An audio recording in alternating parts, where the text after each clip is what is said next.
Hello, and welcome to the third set of Pinstripe Chronicles fundraiser for uh, for Parkinson's on behalf of the World Parkinson Coalition, which we'll be talking about throughout the next 4 hours. I'm here with Rob. Hey, Rob, how you doing? I Um, want to congratulate you, Lynn. You and Tats have been marathoning this thing, and it's been fantastic. And everyone that's been in the chat has been with us the entire time. Donations, we're going to get to that in a second because it's been outstanding what this community's been able to put together. So I want to congratulate you and Tats for putting this thing together for an absolutely fantastic cause because you deserve the praise. You guys have been working tirelessly throughout the day and throughout the weeks putting this thing together. So a big shout out to you and Tats. Oh, well, thank you so much. And you have a big part in it because you're giving up your parts of your day too, Rob. And it's a team. It's a team that teamwork makes that dream work. And we're going to be sharing some facts along the way. Just to because one of our goals, other than the obvious, we want the dinero to go to the World Parkinson Center, is to raise awareness. April is Parkinson's Disease Awareness Month, and one thing that we can do in addition to raising the money is to bring some knowledge and understanding to the disease, which can be puzzling and misunderstood. So we'll be doing some of that, but mixed into that, like we've been doing all day. We've been so lucky, to have an amazing group of fellow podcasters that, when Tats and I approached them, said anything for you, we're there. Oh, it's a Saturday, my only day of the week off. No worries. What time? I'll come as many times you need. Put me down for as many slots as you need. And they're donating. It's just this Yankee community. People can say whatever they want, but we are for real a community and show up for each other, and that's really just been so heartwarming. And for those of you in the chat that are coming back, hey, Anthony Garcia, we can't thank you enough for keep coming back. Same with you, FL Diver. I'm not awesome, you're awesome, FL Diver. You've been here since 8 o'clock in the morning, and you probably still haven't had more coffee than I have, but that's okay. I'm running on adrenaline at this point. And we'll see how my voice is tomorrow on the upper deck. But so I think, Rob, when do you want to give them our progress so that hey, Donnie, glad you're still there too. Let's talk about where we're at so far and how far we can still go with raising this money today. Yes, absolutely. So Tats and myself, we put our big brains together using a calculator, and we were able to figure out that just through super chats and the Buy Me a Coffee app, which the QR code is right over here above my head, $461 has already been donated to the fundraiser. Now the super chats will obviously take a little. I think it takes a little while to go through the YouTube thing and whatever that whole situation is. Tats knows better than I do. But that is going to go directly to the World Parkinson's Coalition, and the Buy Me a Coffee. Everything that we get from this fundraiser, and we have gotten so far, that does not include the donations that were made directly to the website, which that link has been shown up throughout the entire day. So I would encourage people to actually go through that. We appreciate all the super chats. We know Peter Northrup just dropped one right before the last chat ended. So thank you to Peter, of course. We're doing this for him. We're doing this for him and to raise awareness for him and for everybody that's dealing with this terrible thing. So thank you once again to him. There's the site. Thank you very much.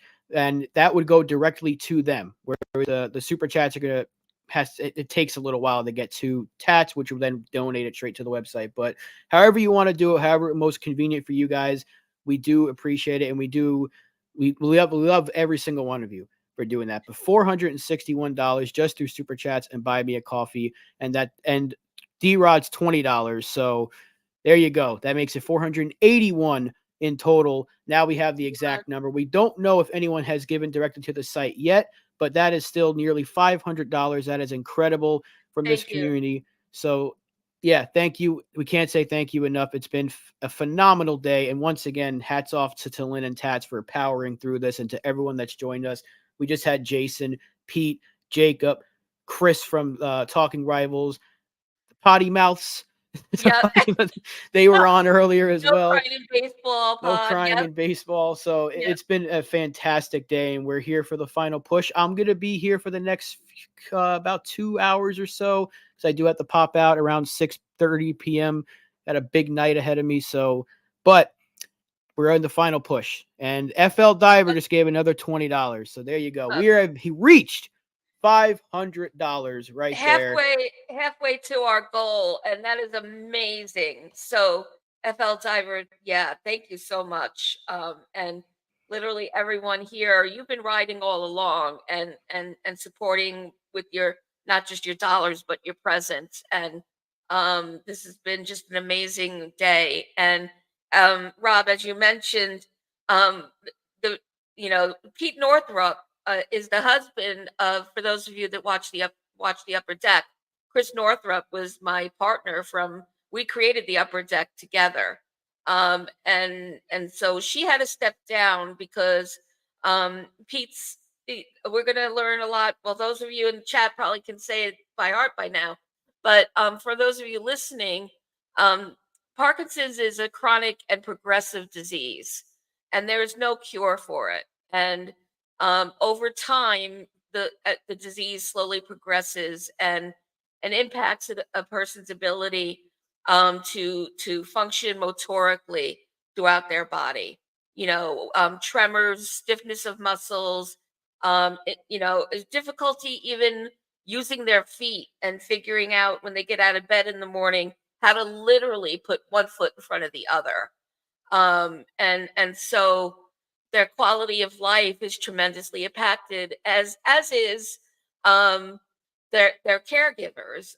Case in point with Chris, she had to step down and step away from everything else to just be with Pete 24/7. So if you missed hour one, we have that up on YouTube already. If you really want to learn about Pete's story, which, like Rob said, is the whole reason that we're here today and you're here today, it's really informative. It turned my mind much more clear about the reality of it all, and it's really a powerful hour to watch. And even if you just catch a little bit of it, to see from a real person what this all looks like. And the reason we're doing it for the World Parkinson Coalition was, well, because that's what Pete and Chris requested that we use. And so it's a really unique organization, and it's really focused on, I mean, the word coalition says it. What makes them different is that their primary focus is building a wraparound community, with the patient at the center of it. But part of your donations go to um, letting letting patients attend a worldwide congress every 3 years, and so that they can be in the presence of the leading researchers, the leading clinicians, and medical professionals working so hard on figuring out treatments that will hopefully then eventually lead to a cure. And it's a jointly beneficial thing because the clinicians get to learn from the patients firsthand what they're going through presently, hear their stories. More often than not, they're probably going to hear different journeys, different stories that are then going to inform their next steps. And in turn, the patients and the families are connecting with the best in the business, who can probably network and give them some suggestions about experts in their own community that they don't know about. So making those connections from international down to local is in effect. And part of what Pete talked about, which was especially impressive, is that because of attending the past three congresses, he has friends with Parkinson's around the world just from connecting at these congresses. And so that support system hopefully everybody is fortunate to have some form of a support system. Not everyone does. Pete certainly does. But to have that connection with people walking your journey, even though everybody's experience with Parkinson's is very different, um, to have those people to go to that get it in a different way that anyone else possibly can is also what your dollars are going for. Because the side effect, so to speak, of Parkinson's is mental health, and this takes a tremendous toll on the mental makeup of a person, the emotional makeup of a person. And as I was researching, well, preparing for this, I read an article about Robin Williams, and I was not aware, with all the stories with him, tragically committing suicide. I wasn't aware, or I forgot that he had recently been diagnosed with Parkinson's. And so, one would think that perhaps he was already struggling with his mental health. But, case in point here, that really struck a chord with me. That this could really have impact on those that are already vulnerable, not physically, but mentally and emotionally. So there's so many reasons why this is such a critical cause. And when it comes to neurological degenerative diseases, it's second. The Parkinson's is only second to Alzheimer's. And I bet you anything that most of us know more about Alzheimer's, than we might know about Parkinson's. But it impacts over 9 million people in America every year, and then some. So the incidence of it is getting higher, and it'll continue to grow, because this is not this disease without a cure. It's not a death sentence. There are diseases that come to people that you'll get a prognosis and an expected lifespan. You don't get that with Parkinson's. So when you're diagnosed at age 50, um, you presumably have a good 30 years left, perhaps, depending on your other health factors, to be essentially trapped in your body in ways that you didn't expect.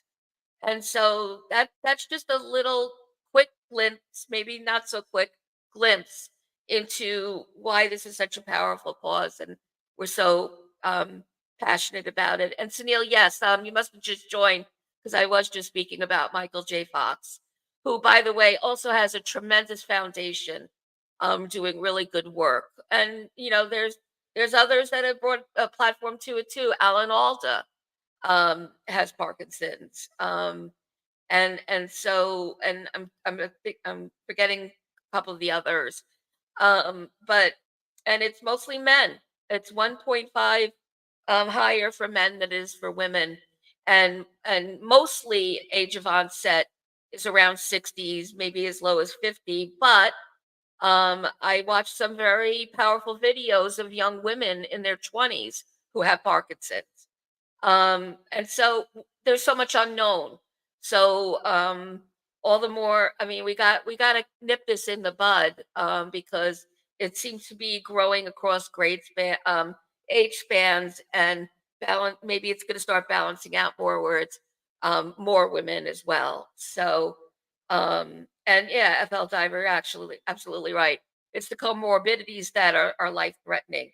And case in point, potentially, I can't say, certainly no one can, the people that are mentally and emotionally vulnerable, which we know, unfortunately, was the very sad case for Robin Williams. So that's the little spiel commercial for now. And to know that we have $500 in pocket already, that's no small amount, because we started at zero. Yeah.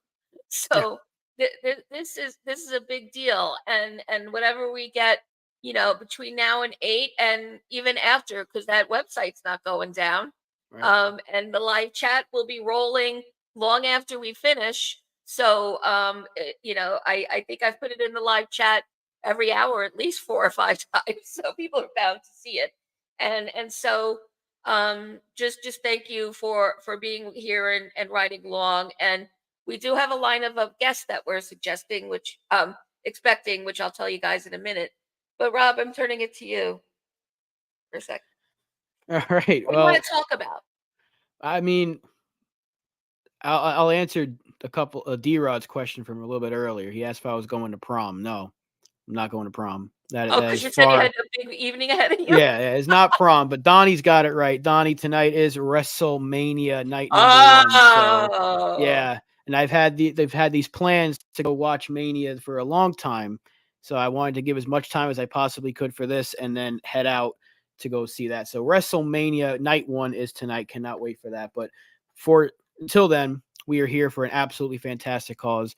And yeah, $500 is nuts. It's nuts, and we're hoping to get more, but hey, every single dollar matters for this. It is an absolutely fantastic cause. And the fact that this community, our subscriber count is just over 600, and the fact that we've pretty much almost basically made a dollar per subscriber is pretty fantastic. So again, just another thank you. We are waiting for Tats to come back, and we are waiting for some more of these guests. And Lynn, you said you had a lineup of people that are expected to come on for yeah. the final stretch. So coming around the mountain, coming at around 5 o'clock. We have Maza from the Four Train show, and then we have Morning Brew coming at 6, and wrapping up with Chris Vitale from Ball 9 at the 7 o'clock hour. And so um, we couldn't be more grateful. We've had a really jam-packed day of some of the best podcast creators for baseball around, and you guys in the chat who share the passion for the game that we all have. Rob, are you seeing WrestleMania in person? No, no, no. I wish that's in Philadelphia. If I Oh, was able to get from here to Philadelphia in 2.5 hours, I would have a superpower that nobody knew about. But Brad, just for you, I'll be tweeting up a storm tonight for WrestleMania. Just for you. No, it's a big night for wrestling fans, and I'm sure Donnie Clark knows because he's a wrestling fan as well. It's like our Super Bowl, so we're yeah, all excited, and we get 2 nights of it now. So yeah, pretty yeah. big night for My wrestling. my my nephew is a huge WrestleMania fan, and fortunately enough, he's about 3 hours by car from Philadelphia. So he did take a trip with his buddies. They're not going in person, but they wanted to be in the city where it was. They couldn't get the tickets, just to soak up the atmosphere and watch it on a big screen someplace. So yeah, it's quite the it. I mean, all I really know is the Hulk Hogan days and The Rock, but it's turned into something so much bigger Oh than yeah. what when it started in Stamford, Connecticut with what's his name. Um, that I forget the man Well, who. we can't say his name anymore. He's kind of been blacklisted from. Yes, yes. But so I like what you did there. But no, I was at WrestleMania back in 2012 when it was here in Miami, and it was amazing for The Rock, John Cena. The first that was supposed to be the once in a lifetime, but ended up happening twice. It was insane, just absolutely nuts to be there. And The Rock is fighting tonight, so I can't wait to see that. Even 12 years later, The Rock is fighting again tonight. It's going to be great. What? It's always a fun show. I mean, I know wrestling is not real. It's scripted and all that stuff, but hey, it's a fun watch. And if you enjoy something and you want to watch it, go ahead and watch it. If not, they'll still be on. Everyone will be on. Lynn and Tats and whoever's well. I think Vitali will be here. Maybe Hector will still be here. Maybe Donald will pop up on. Maybe we could see Jason again.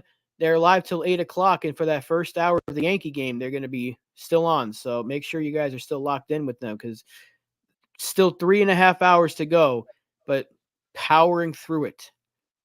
Marathon right there for Lynn. That is insane stuff. I can't say it enough because I don't think I'd be able to stay on for 12 hours straight, but you're doing it. Well, like I said earlier, at least it's not a dance marathon. That would be a different story, or so. Um, yeah, it's an honor actually to be able to do this, and the very least we could do for a really good cause. And you know, let's see if the game tonight, also, gives us some happiness and fulfillment. um, we'll have to see. I am supposing by now everyone has seen the lineup for tonight, and so we'll just have to see how things fly. We have Gaussen on the mound for Toronto, and so that's going to be a bit more of a competition than last night. Would you say that that's right, Rob, in terms of the pitching? Yeah, for sure. An FL diver. I'm not in Miami, but I am in South Florida. No, I mean the thing is, Kikuchi always beats us, no matter what. The guy can have an 8 ERA, he'd shut us down.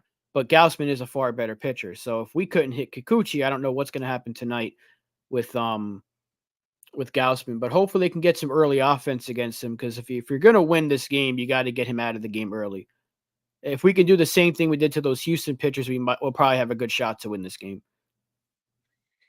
Right. And so that's a if we're going to take last night so too seriously, it's a big if. But um, I just hope that I just hope they're over the, oh, we're home, jitters, or, and for the people newly arrived to the team, their first time in Yankee Stadium, and maybe that will settle a bit.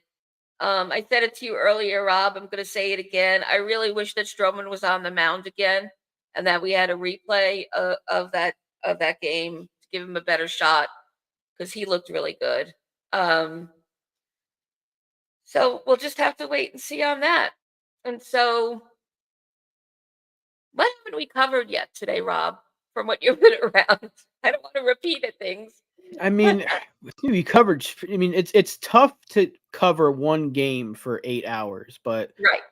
we've managed to cover, I think, every single part of the game from yesterday. Marcus Stroman was fantastic. Yeah, I would like to see 4 more Marcus Stromans in this rotation right now, or maybe 3 more. We can keep Rodon, or 2 more. Keep Clark Schmidt too, but keep Luis Heel. Maybe one more Deal too. Marcus Yeah. Stroman. Yeah, one more. Let's just replace Nestor with a clone of Marcus Stroman, and there we go until we There you get go. Garrett Cole back. There you Yeah, go. that's what we need to do. We need to find a cloning machine. Maybe Sunil, since he's apparently some sort of evil genius, can come up with a cloning device and give us another Marcus Stroman in this rotation. Get to work on that, Sunil. Um, and the light at the end of this tunnel is that we're facing the Marlins next. That's gotta be. I don't want to say it out loud and jinx us, but that's kind of good. I I hope mean, they win their first game though before us. I want them to win one so they don't come here winless because they will beat us.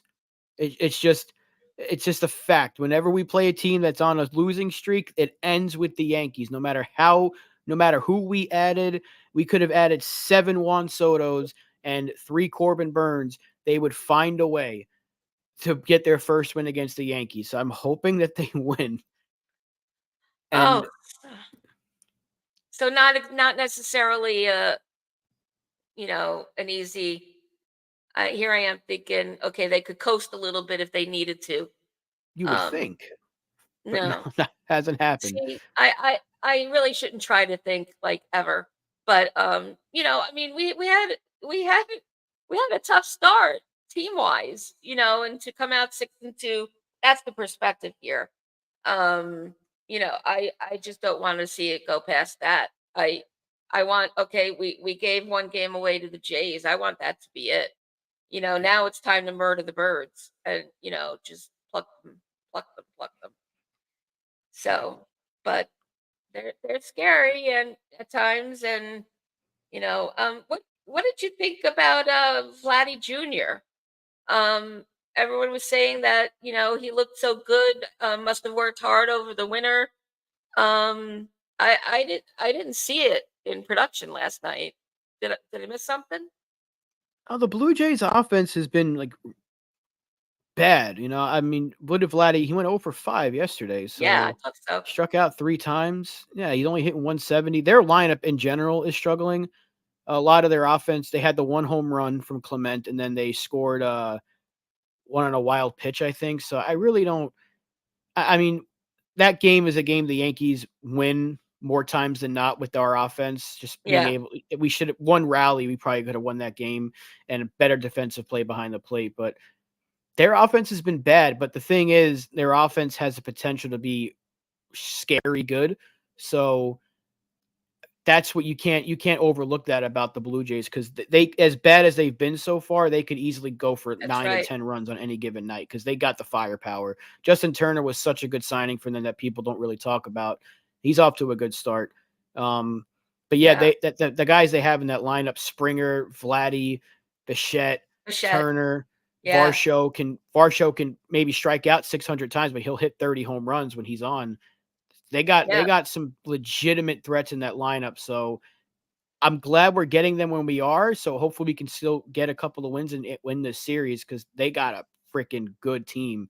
And I'm never gonna overlook the Blue Jays because they just No, find a way. They find a way to beat us sometimes. they always do. I always get a stomach ache when that series is coming, and they got to be mad. They got to be good and mad. That they're, yeah, they won, but they didn't necessarily win because of their prowess. They won because of our failures more than anything.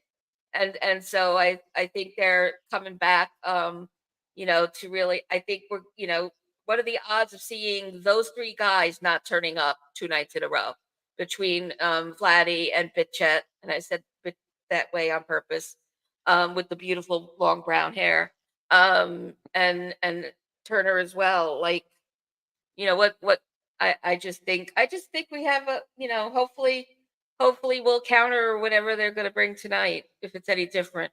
And I hope that they figure out Gaussman. I hope they scouted him real good, and that they have a plan, because I know he's nasty. What do you think, Jason? I think just like we're expecting, and to Ron's point too, just like we're expecting the Yankees offense to start clicking on all cylinders at some point, the Blue Jays offense has the same potential. When they're clicking, they're going to be just as dangerous. And regarding last night, I think Yusei Kikuchi had a plan, and he was able to keep the Yankees bats off balance the whole game while he was in there, keeping them at bay and then throwing something in the opposite direction and letting them chase, which is exactly what he did. He was well prepared for the Yankees offense yesterday. And this is, and as much as folks like to say we make number threes look like Sandy Koufax, well, they kind of did yesterday, but that's to his credit too. He was well prepared for this Yankee lineup yesterday. And that's Because to the his night. Go ahead, that's finish, please. Sorry, no, finish, please. no, that's to his credit. I mean, and it's just again, good pitching beats good hitting. We say it a lot. And he pitched good yesterday. He did. And that was a surprise. Did I read that his ERA is 4 plus, like Yeah, it was in the 4.47 or something? Yeah, in the mid fours. And again, everybody, that's one game. So Right. that's if it's 4 over 4 months, it's a True. story, but Right. it's a game. I gotta So keep remembering we're only in the first week of play. yeah, so it's we have a very small sample size. Somebody can go 2 for 3 and play their first game, and they'll be like, "Oh my God, he's batting 667." It's because he's played one game and he's had 3 at bats. He went 2 or 3. So it doesn't really matter at this point. But the fact is, he was ready for whatever the Yankees were throwing at him yesterday. Period. And yeah, and he came into the game with like a 6 something ERA. Now it's like a 2.79. That's how early season stats work. Just like with Soto, we're not going to look at his numbers and be like, oh, he's going to hit 600 this year. Volpe as well. He's not going to hit 500. So eventually those numbers are going to level out, and Soto will probably finish somewhere around 300, maybe a little bit below, maybe a little bit above. Volpe hopefully will be 260 or better, but these are what you see with early season stats. One bad start from a pitcher. Look at I think Schmidt had a couple of earned runs in his Mm-hmm. start, right? But overall, he looked good. So we're not going to look at that and be like, oh, his ERA is like a 4 or whatever it is right now. I'm not sure about his actual number. I'm going to look that up actually as I talk about it. But Schmidt has a 5.06 ERA, but overall he looked good in his first start, right? So we're not going to be like, oh, he's got a 5 ERA, he stinks, because Right. one good start tonight's going to drop that by like 3 points. So early season numbers are something that you don't really look at too much. It really is until like after like the first month, maybe month and a half, then you start to be like, okay, this guy's keeping up the hot streak. We can kind of see where he's going to finish. But one start, you're not going to be like, this guy's season's toast. And Yeah. that's what people need to learn, because Kikuchi was like a high threes ERA pitcher last year. So it's not like he's bad. You know, he's got good stuff, and the Yankees have never been able to hit him. So I wasn't surprised that they didn't hit him yesterday, because even when Soto was pushing, Soto was trying so hard to go deep in that stadium yesterday that he had a terrible day at the plate. And I think he was trying too much to get the big hit, to get the team going, and also get the crowd energized again. But Kikuchi had a plan, like you said, he executed, and Yankees just still can't hit him. And I'm hoping they don't have that happen tonight with Gausman, because he also has a tendency to shut us down. Yeah, the other guy, Hyun Rio from Toronto, the Korean guy, not a hard thrower, but he always kept the Yankees at bay too. And he was a mid-3 ERA guy in the AL East for all those years. So it's guys like that give the Yankees fits. They give them fits, especially from the left-handed side. So hopefully they'll do better this year with those types of pitching opponents. But we'll see what they do. I hope that they're better against Gausman than they are Kikuchi. Hope so. And I hope that the Blue Jays bats don't all of a sudden wake up. One of the things I did say a couple of days ago is that I think the Blue Jays were going to come in here and play the Yankees harder than people thought they were going to play. I think they had a chip on their shoulder after they were no hit by the Astros last week. And they wanted to take it out on somebody. And the Yankees have a tendency, for whatever reason, to run into teams that are on a bad stretch who all of a sudden stop being bad when they play the Yankees. This happens more often than not. So, and it could be also teams playing the Yankees harder than they normally play other teams. That could be part of it too. So, I had a feeling this was going to be good baseball. And I wouldn't be surprised if the Marlins next, who come in after the Blue Jays, all of a sudden, I think, what are they, 0-8, 1-8? They're going to come in here and play the Yankees hard. So, and now Josh Bell hit some home runs. So I think Berger, we're going to see some guys just hit well here. It's just going to happen. That's just kind of the nature when it comes to the Yankees. That's what I was saying to Lynn just before you popped in. It's like, I Yeah. would not be surprised. I don't want to play the Marlins when they're winless, because they will beat us in one of those games. And it just happens. That's how it happens with the Yankees. Yep. And guys, leave Sunil, leave Sunil alone, Brad. know. What is Sunil doing so wrong? Come on. If know, I'm not even getting on Sunil for anything. Let's leave Sunil alone. He's old. We get it. He's over the age of 5,000 at this point, but let's leave Sunil alone. And by the way, I'm 9 years older than Sunil. So cut the shit unless you're trying to insult me by default. I'm going to turn 60 in August. Okay. So if he's old, then, I know he is, but what am I then? Okay. So, and yeah, you said it before I did, Rob. I was about to put my principal's hat on and go, listen, kids, like, be nice to each other or you're staying after school. Play nice. Yeah. So anyway. By the way, just on a related note, all about me, the Yankees are never home on my birthday. They haven't been home on my birthday for like a decade or two. And so this is the first year that they're home on my actual birthday, and it's my 60th. But they're playing the Rockies. Oh, You got to go though, right? You're going to go? Am I really going? Because I had my 40th there, and had 50 people in the Mohegan Sun. It was the Mohegan Sun at that time. The batter's eye. But am I really gonna do that for a game with the Rockies? are you? I could get when are my wife's birthday's in August? When? August 25th. Sunday, August 25th, 1:00 Can game. you guys hear me? Rockies.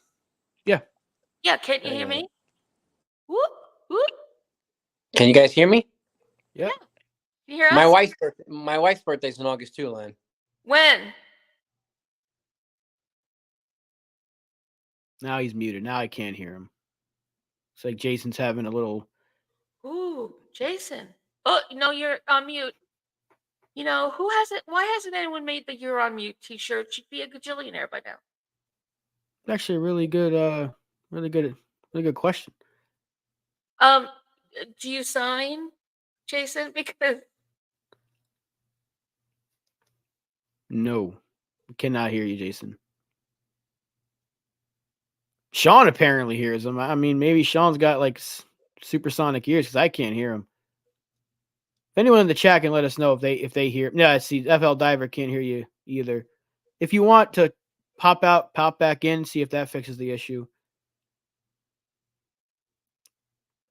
Again, we've only had 2 technical issues in this whole entire time, and we're still awaiting the return of Bobby Tats, by the way. If anyone's wondering, he will be coming back. Don't worry. yeah, he'll Bobby. be back soon. He just sent me a text that he'll be back very soon. NFE, welcome back. Good to see you again. Welcome back, NFE. NFE gave us a good amount of time this morning. Thanks again, NFE. Let me let Jason in. Let's see. Can you hear me now? Yes, Verizon. Thank you. Every time somebody calls me, it puts me on mute for some reason. I don't know why. Huh. I don't know. Huh. I was saying my wife's birthday is in August too, August 1st. Oh, okay. A Leo. Yeah. Yeah. Okay. So, yeah. Well, then, hopefully you have a better series to take her to. She's a fan. My wife's a Phillies fan. She's a Phillies really? fan. Yeah, she's from Pennsylvania. She's a Phillies fan. How does she? Was she a Girardi fan as a manager? She liked Girardi a little bit. She doesn't like Bryce Harper. She liked let's see, who does she like? She likes Real Muto. She loved Cliff Lee when he was here. She liked Cole Hamels. She's kind of across the board. She's not as much of a fan of the Phillies as we are of the Yankees. Okay, right. She follows. Her dad's a bigger fan. I talked to her. Casual. Yeah, her dad. Yeah, her dad's like a legit diehard. Right. Right. And Yeah. she likes when they win. She was with me Game 6 of the World Series in 2009 when we clinched against the Phillies. That's amazing. And we sat in the bleachers with all the crazy people. And she was one of 2 people in the stands with the Phillies hat on. So people giving her the business the whole night. That's a great woman you got there. She's pretty serious. And I almost got into a fight with a couple guys at the end because some guy shoved the camera in her face at the end. And I was mosh pitting, celebrating it, and I turned around and my mother was like, "You motherfucker!" And my mom's a little firecracker. She was fight these 2 guys. I'm like, "Ma, I'm gonna have to come and clean this up now, right?" So, and your mom gets tossed and banned from the stadium for life. We've gotten thrown out of movie theaters. My mom was like, somebody's talking through the previews. My mom was like, "We're gonna talk through the whole movie too." Like she'll make a comment, and it's like, "Ma, you get in trouble. Stop." So, yeah, but she was with me in Game 6 when they clinched, and she saw that side of the craziness too. I remember Jimmy Rollins. He was like, "We're going to sweep the Yankees, and if we feel generous, we'll let them win a game." That's all you needed to rile up the crazy people. And they had coffins with Jimmy Rollins dummies on it at the end of the game outside of state on fire and flames. So like they had all. She was like, "What is going on here?" And she saw it firsthand, and she trooped through it. So, and we were here in Pennsylvania for game, I think it was 2. When Burnett tied it at 2 against, I forgot, maybe against Cole Hamels. I think Cliff Lee beat Sabathia for game 1, and Burnett tied it in game 2. And I almost because the series was in the Bronx to start, so game 1 and 2 was in New York. I watched that one on TV in Pennsylvania, and then we went to game 3. Okay. I had a drink thrown at me in Philly because I had a Yankee jacket on.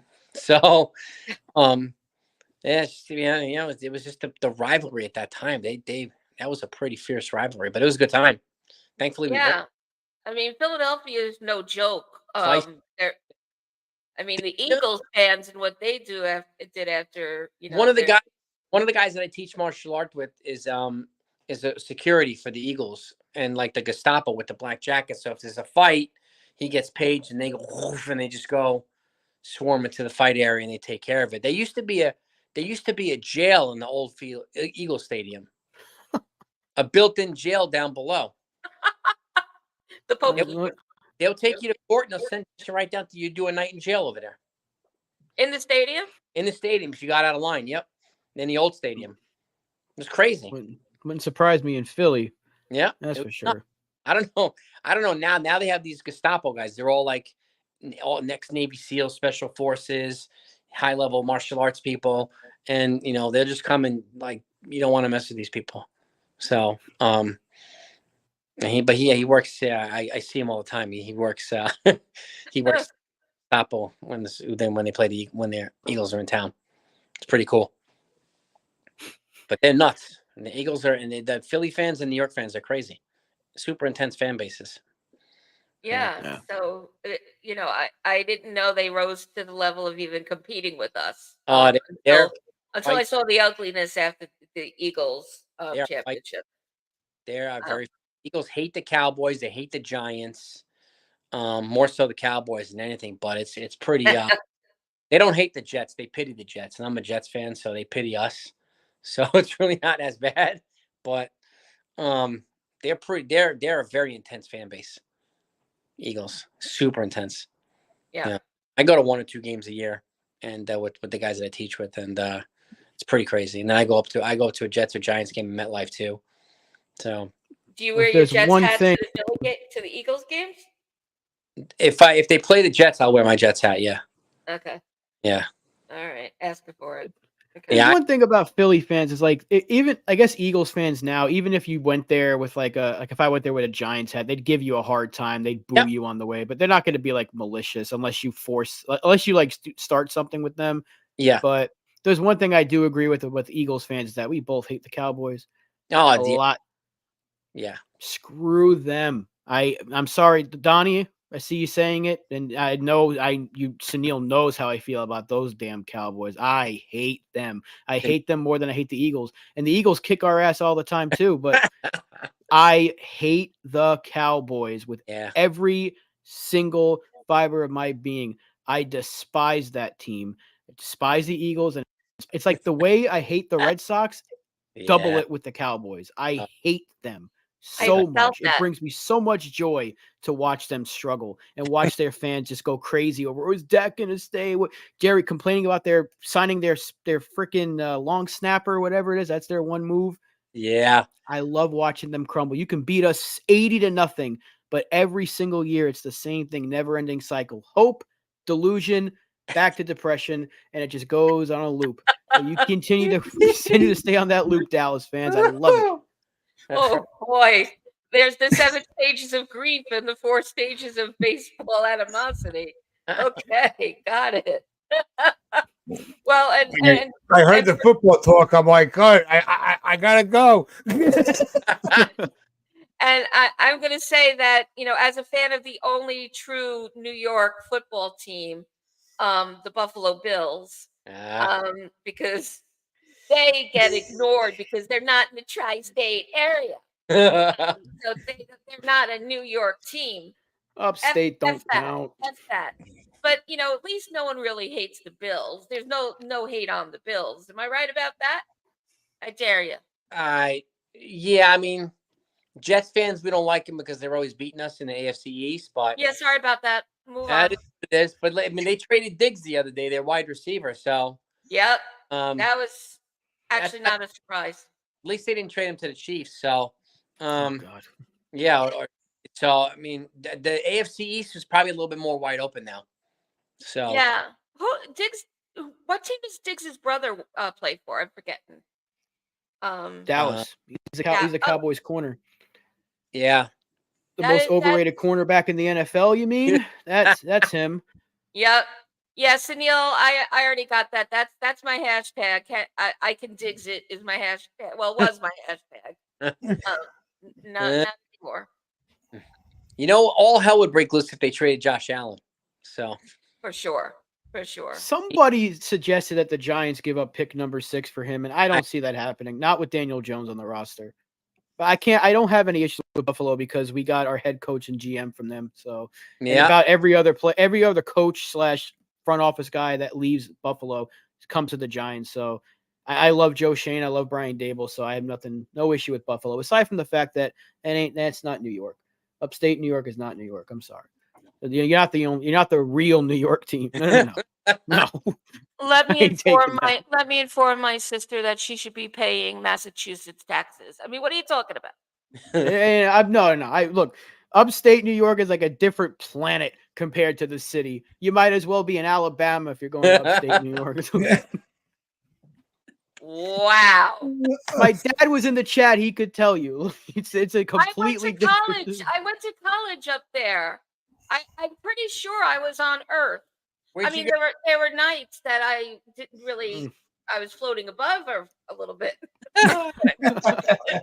Where'd you go to? Did you go to Albany or Syracuse? Something like I went to SUNY Geneseo, which and the reason why I'm so familiar, and I mean, so clearly, I wasn't. I was raised in a Giants Jets, divorce agreement, but not my parents. Just the family is fractured that way, and so I didn't bid in because I couldn't win for losing, but really got into it up in college.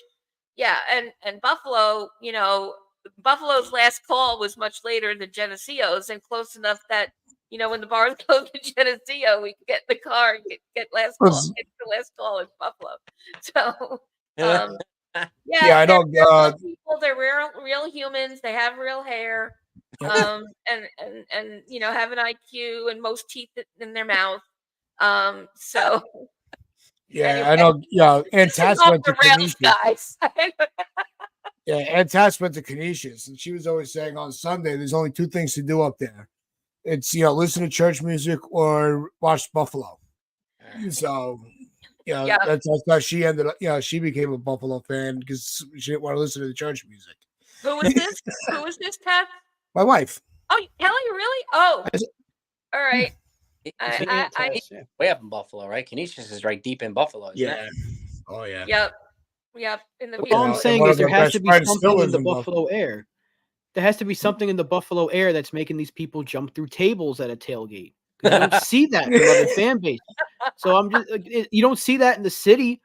You don't go to Manhattan and people are like, let's go Giants, and they jump through a piece of glass or something. No, what are these people? What's in the air upstate New York that's making them jump through tables? It's the fumes from the wing sauce. It just lights them on fire. They're passionate. The whole, with Buffalo being the true New York team, look, from a non-football fanatic, I said that's a gaslight. But it's also like my father's a Giants fan, so whenever he's, you'll get under my wife's skin, she'll be like, well, at least I root for a New York football team, and it's always like that. Everybody gets all bent out of shape about it. The New Jersey Giants and the New Jersey Jets. Oh, it's fun to listen to from the outside, but from you guys' perspective, I'm sure it hits more of a nerve. Looks like Spencer Strider's got a UCL. That's not good. From the Braves. Another one bites the dust. It's MLBTreatments.com. Diagnosed with UCL damage following MRI. I don't know what has the higher rate of epidemic at this point, the Tommy John folks or the UCL tear people. Luis Robertson, I don't know. Wow. Yeah, that's a lot of guys, and I do think, we were talking about this earlier, like with Robbie. I think it's a lot of it's tied into this cutting of the freaking pitch clock, man. This is one way I think it's making it worse, where it's hurting players instead of helping players. Yeah. It's like we were talking about before. They took away, you said 10% on the pitch clock, and now you're seeing it's even, even in a small window of the week of the opening season, you're already seeing it start to spiral into such a negative. It wouldn't surprise me if a lot of these guys that were jumping up and down about the pitch clock when their aces go down, or multiple pitchers go down, they could turn around and be like, maybe this wasn't the best idea for the game. True. Is it, Looks like they just announced the bonus pools. The Yankees get $6.261 million for the international bonus pool. nice?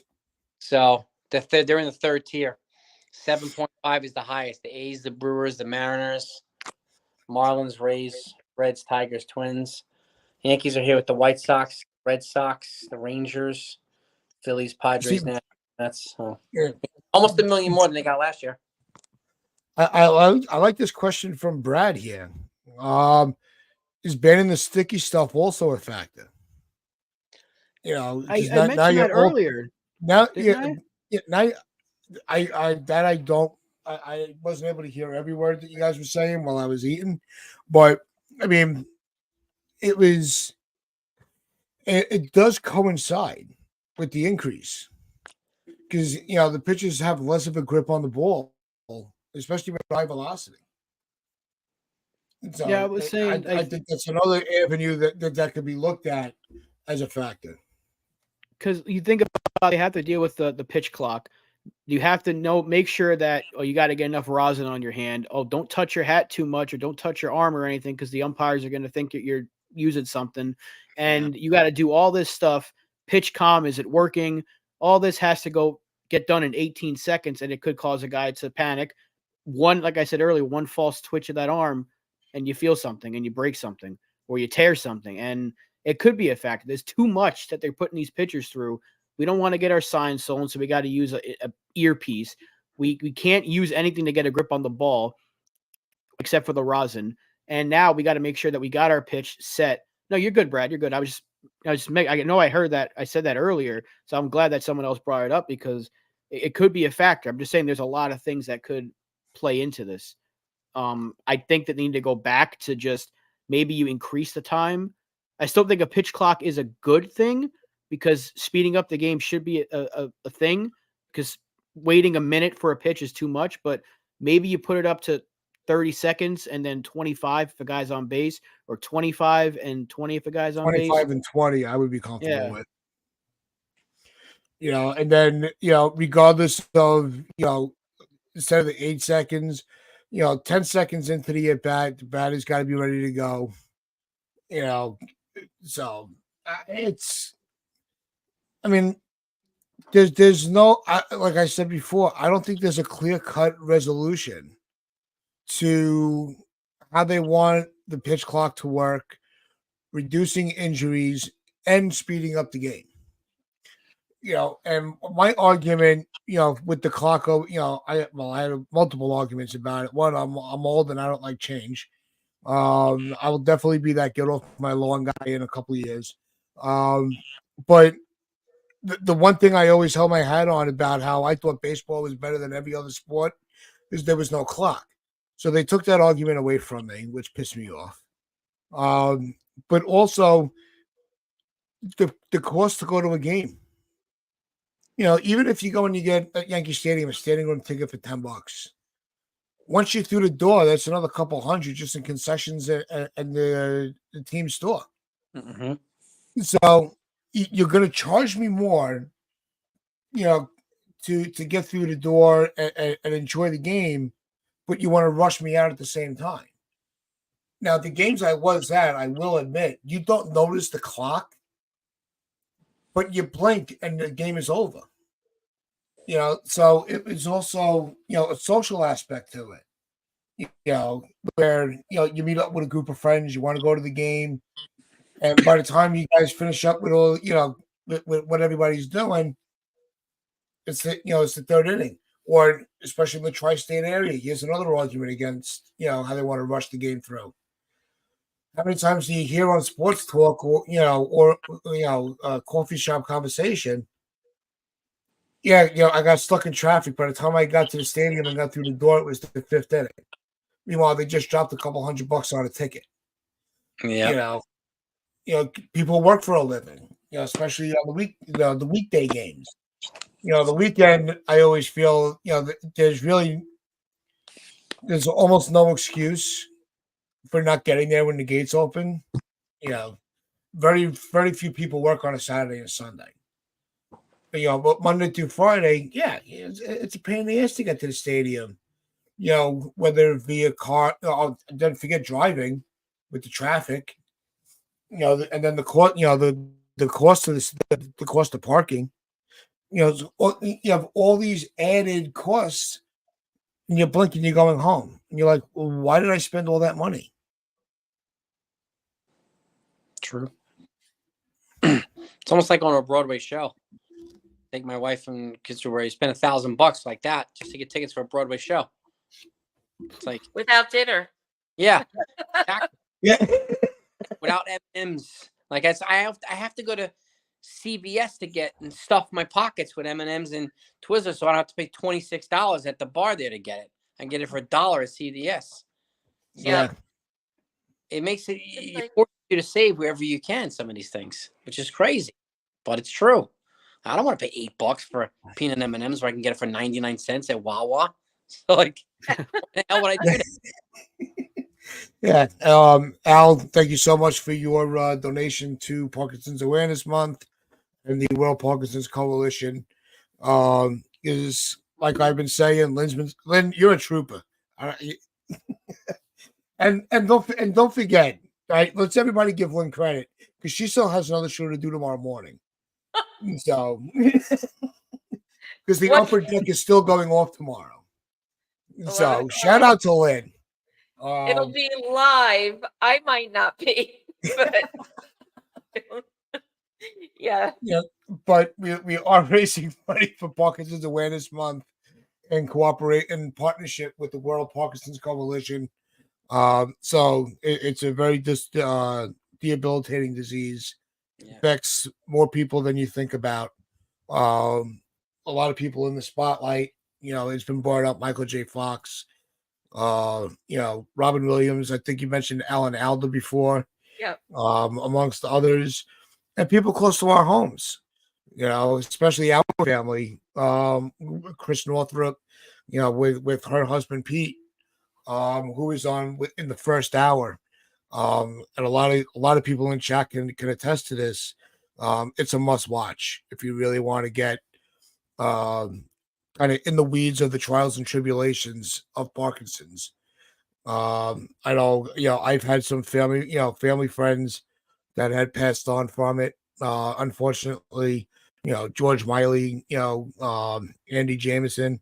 So, these are people that, put up a good fight, but there's no cure for it. Sean, you're right. Muhammad Ali. Yep. Yeah. Good one, Sean. But with the cost of, and I didn't want to say it's just baseball. Right? Back to it, because I think this is a good discussion with the cost. To take your families want to do things together. And they want to try to keep that family vibe going. The kids don't live home forever, so you want to get as many memories as possible. Jason, you have young girls. Yeah. When you guys want to do things, it's expensive. Sports is supposed to be the escape from reality, where especially more so in baseball, where we pinpoint our knowledge. It's supposed to be that family picnicky vibe. And it's kind of gotten away from that with the cost. As a father of young kids, how do what do you know of any ways that people could balance that out? Like, how do you manage? A lot of outdoor time. A lot of riding with the bikes, take them to the playground, ride the bars. Do as much stuff as we can, and sometimes have a picnic outside where we can do stuff. Because we have 3 young girls, and my wife and my 3 daughters. So it's anytime you'll do something out in a restaurant, it's $200. Anytime we do something else, hundreds of bucks. We take them to the play center, $150. Like, and it just adds up no matter what. And then, Daddy, I want this. Daddy, I want this. Daddy, I want this. Daddy, I want that. And we could just bring, we try to collectively do stuff at the park. Like, we have all these toys inside. We bring them inside, play around, do whatever, let them run around and be kids. Because you can run around inside and pay $200. You can run around outside for free. So Right. Same type of running. So, and again, it's pretty easy to keep the kids happy. They join whatever it might be, kicking a ball or whatever you want, whatever it is. You want to have them want to race them. They'll do any type of stuff like that. But it is hard to, do stuff. And some of the stuff, like, I want to go to the trampoline place. Well, it's not only expensive. We got to sign waivers. You got to do all this stuff. Like, and you got to run on trampolines with adults. Like, it's dangerous at some of these places. Yeah. So you got to try to get them outside as much as possible. Playgrounds. They have playgrounds at their school. Go to the parks. Do all kinds of stuff. We have all these toy airplanes where they'll fly 1,000 feet in the air. They'll go chasing for them and stuff like that. We do a lot of that stuff as much as we possibly can. Yeah, and you know what? I think it's things like that. You always have that memory of the first time going to the ballpark with your parent. Mom, dad, grandparent. Any relative. But there, when we're trying to, with money being raised for Parkinson's, like we're trying to do, part of everyday life is making memories. Mm-hmm. And you always want to have that. So aside from the sports spectrum of it, I remember playing catch with my boys in the backyard. Little things like that. My wife would be getting would be making dinner, and I'd be having a catch, keeping them out of the way, and just how was your day? How was school? What class do you like? We still, all these years later, my boys are 30 and 22. They still remember that stuff. Yeah. It gives them a chance. Just hang out and shoot the breeze with the boys, right? Like, like my girls, like my oldest girl, Brooklyn, she's 6.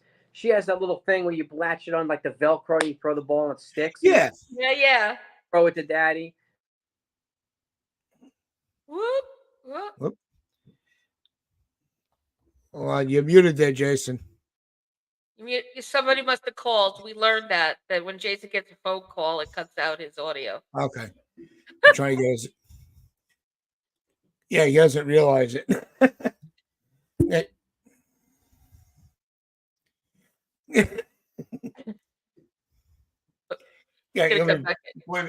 Jason will be back. Yeah, but, You get a phone call again? Yes, he did. That's what Lynn was just saying. No, and Donnie, you're right. We are all a big family, but and that's why we hang out every day.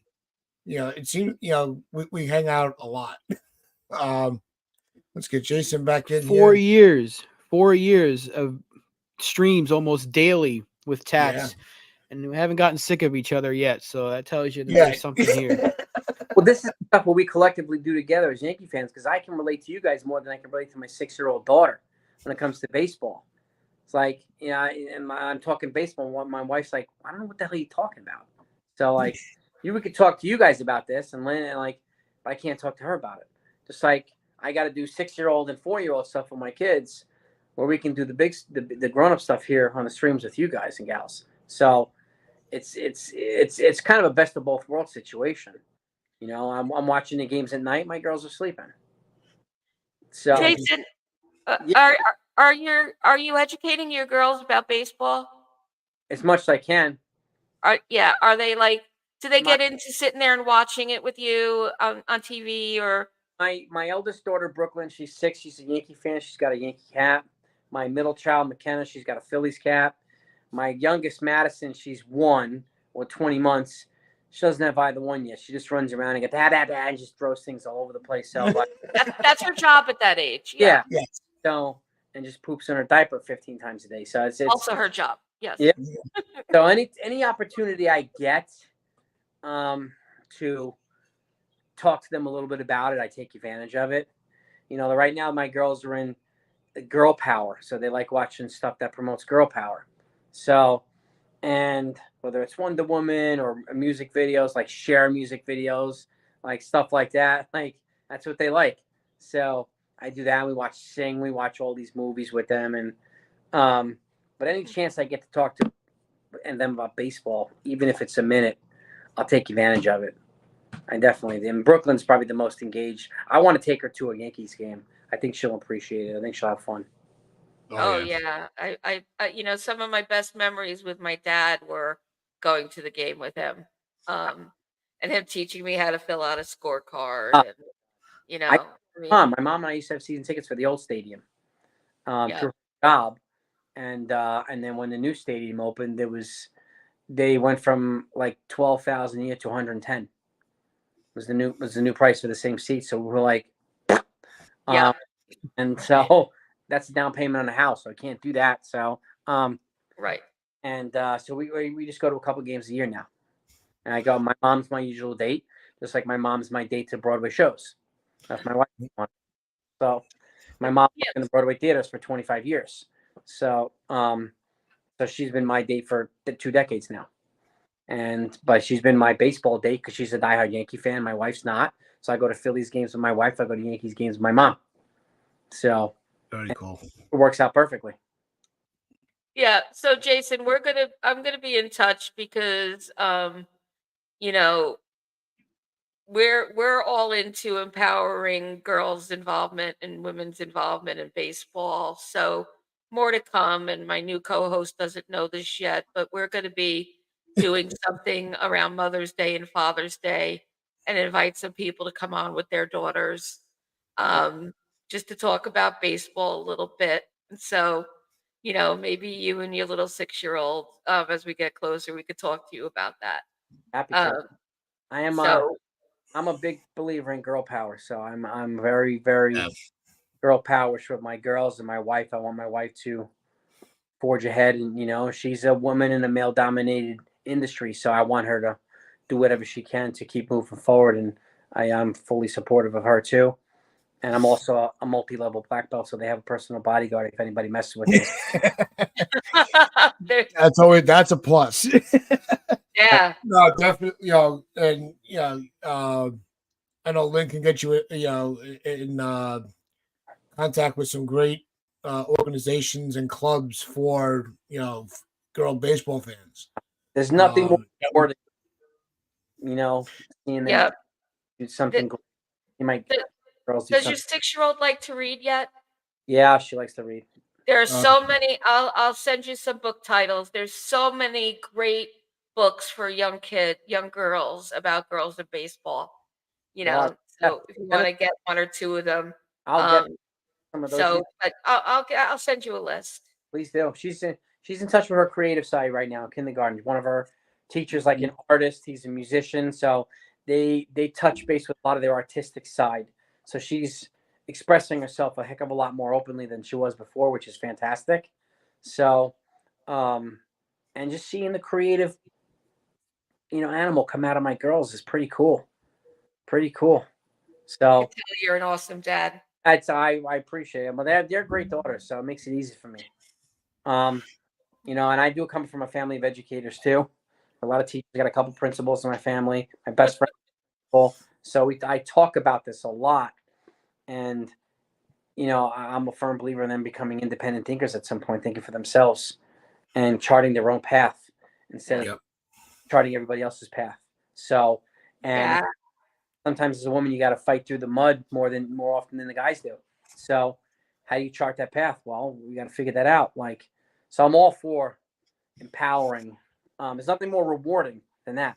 Seeing them achieve something and seeing them be happy about something is no greater joy for me than that. Really. Yeah, that you're a great role model, speaking the truth there, and how important it is. So that's awesome. I It's I love that. I love having, I got a strong mom, so I come from that. My sister, my wife, is a strong woman, and my daughters are strong, opinionated girls, and good for them. Good for them.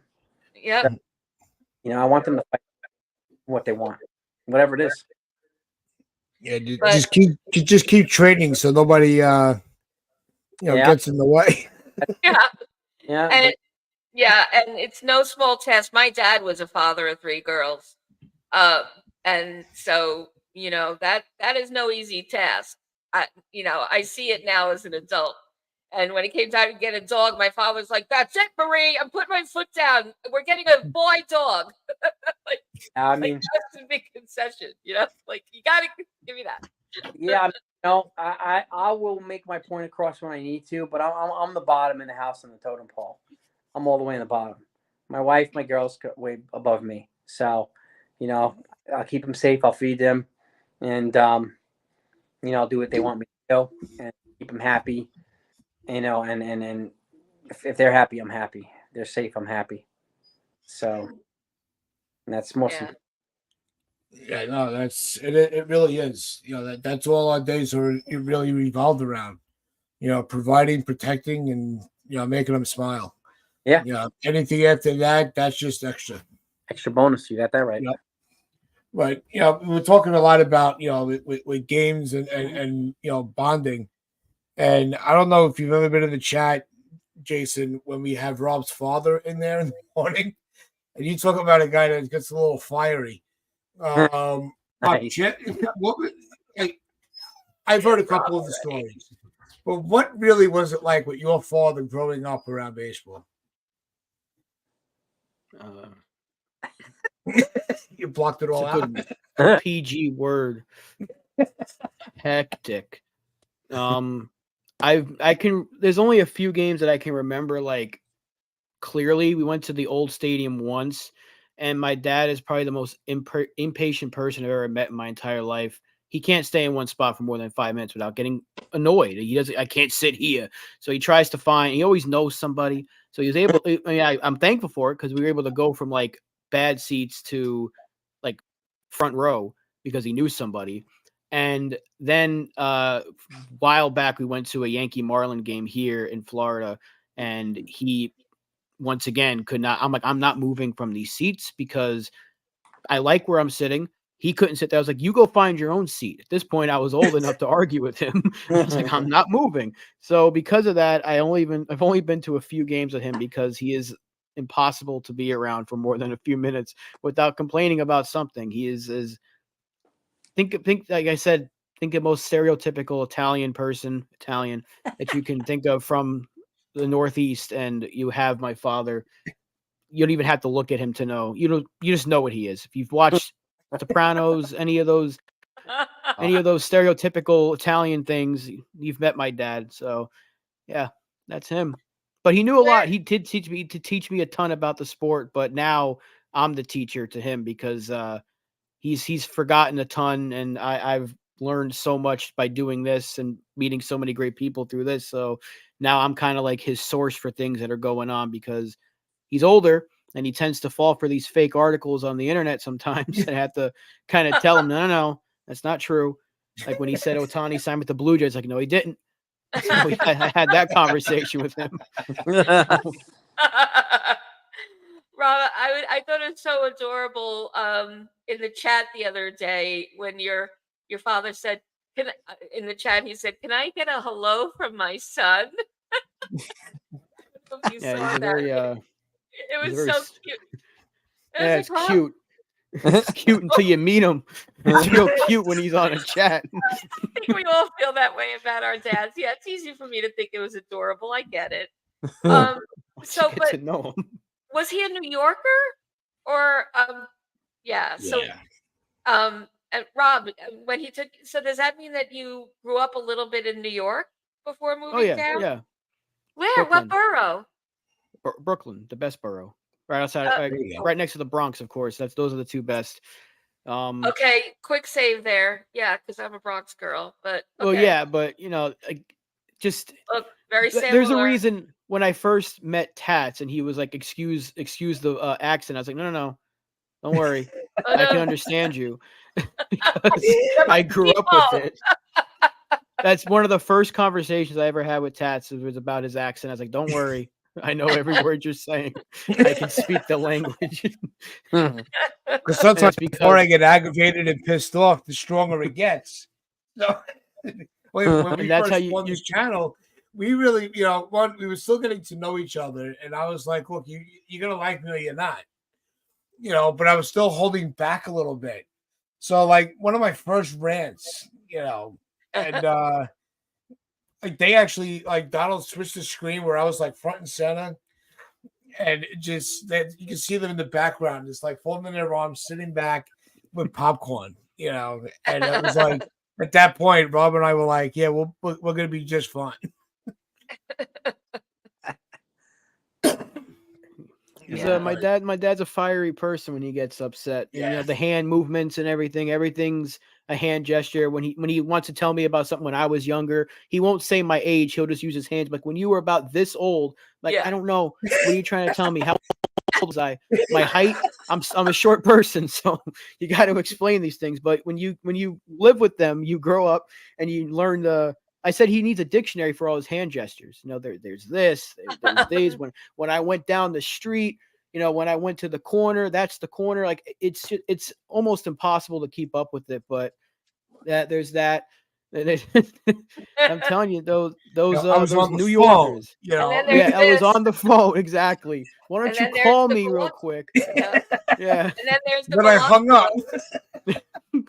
I have Devil one Lords. brother, one sister. I have one brother, one sister, and he makes it a point to tell me when I was talking to your brother, and then he'll say his name. I was like, well, I only have one brother. So obviously I know who you were talking about, but that's how he is.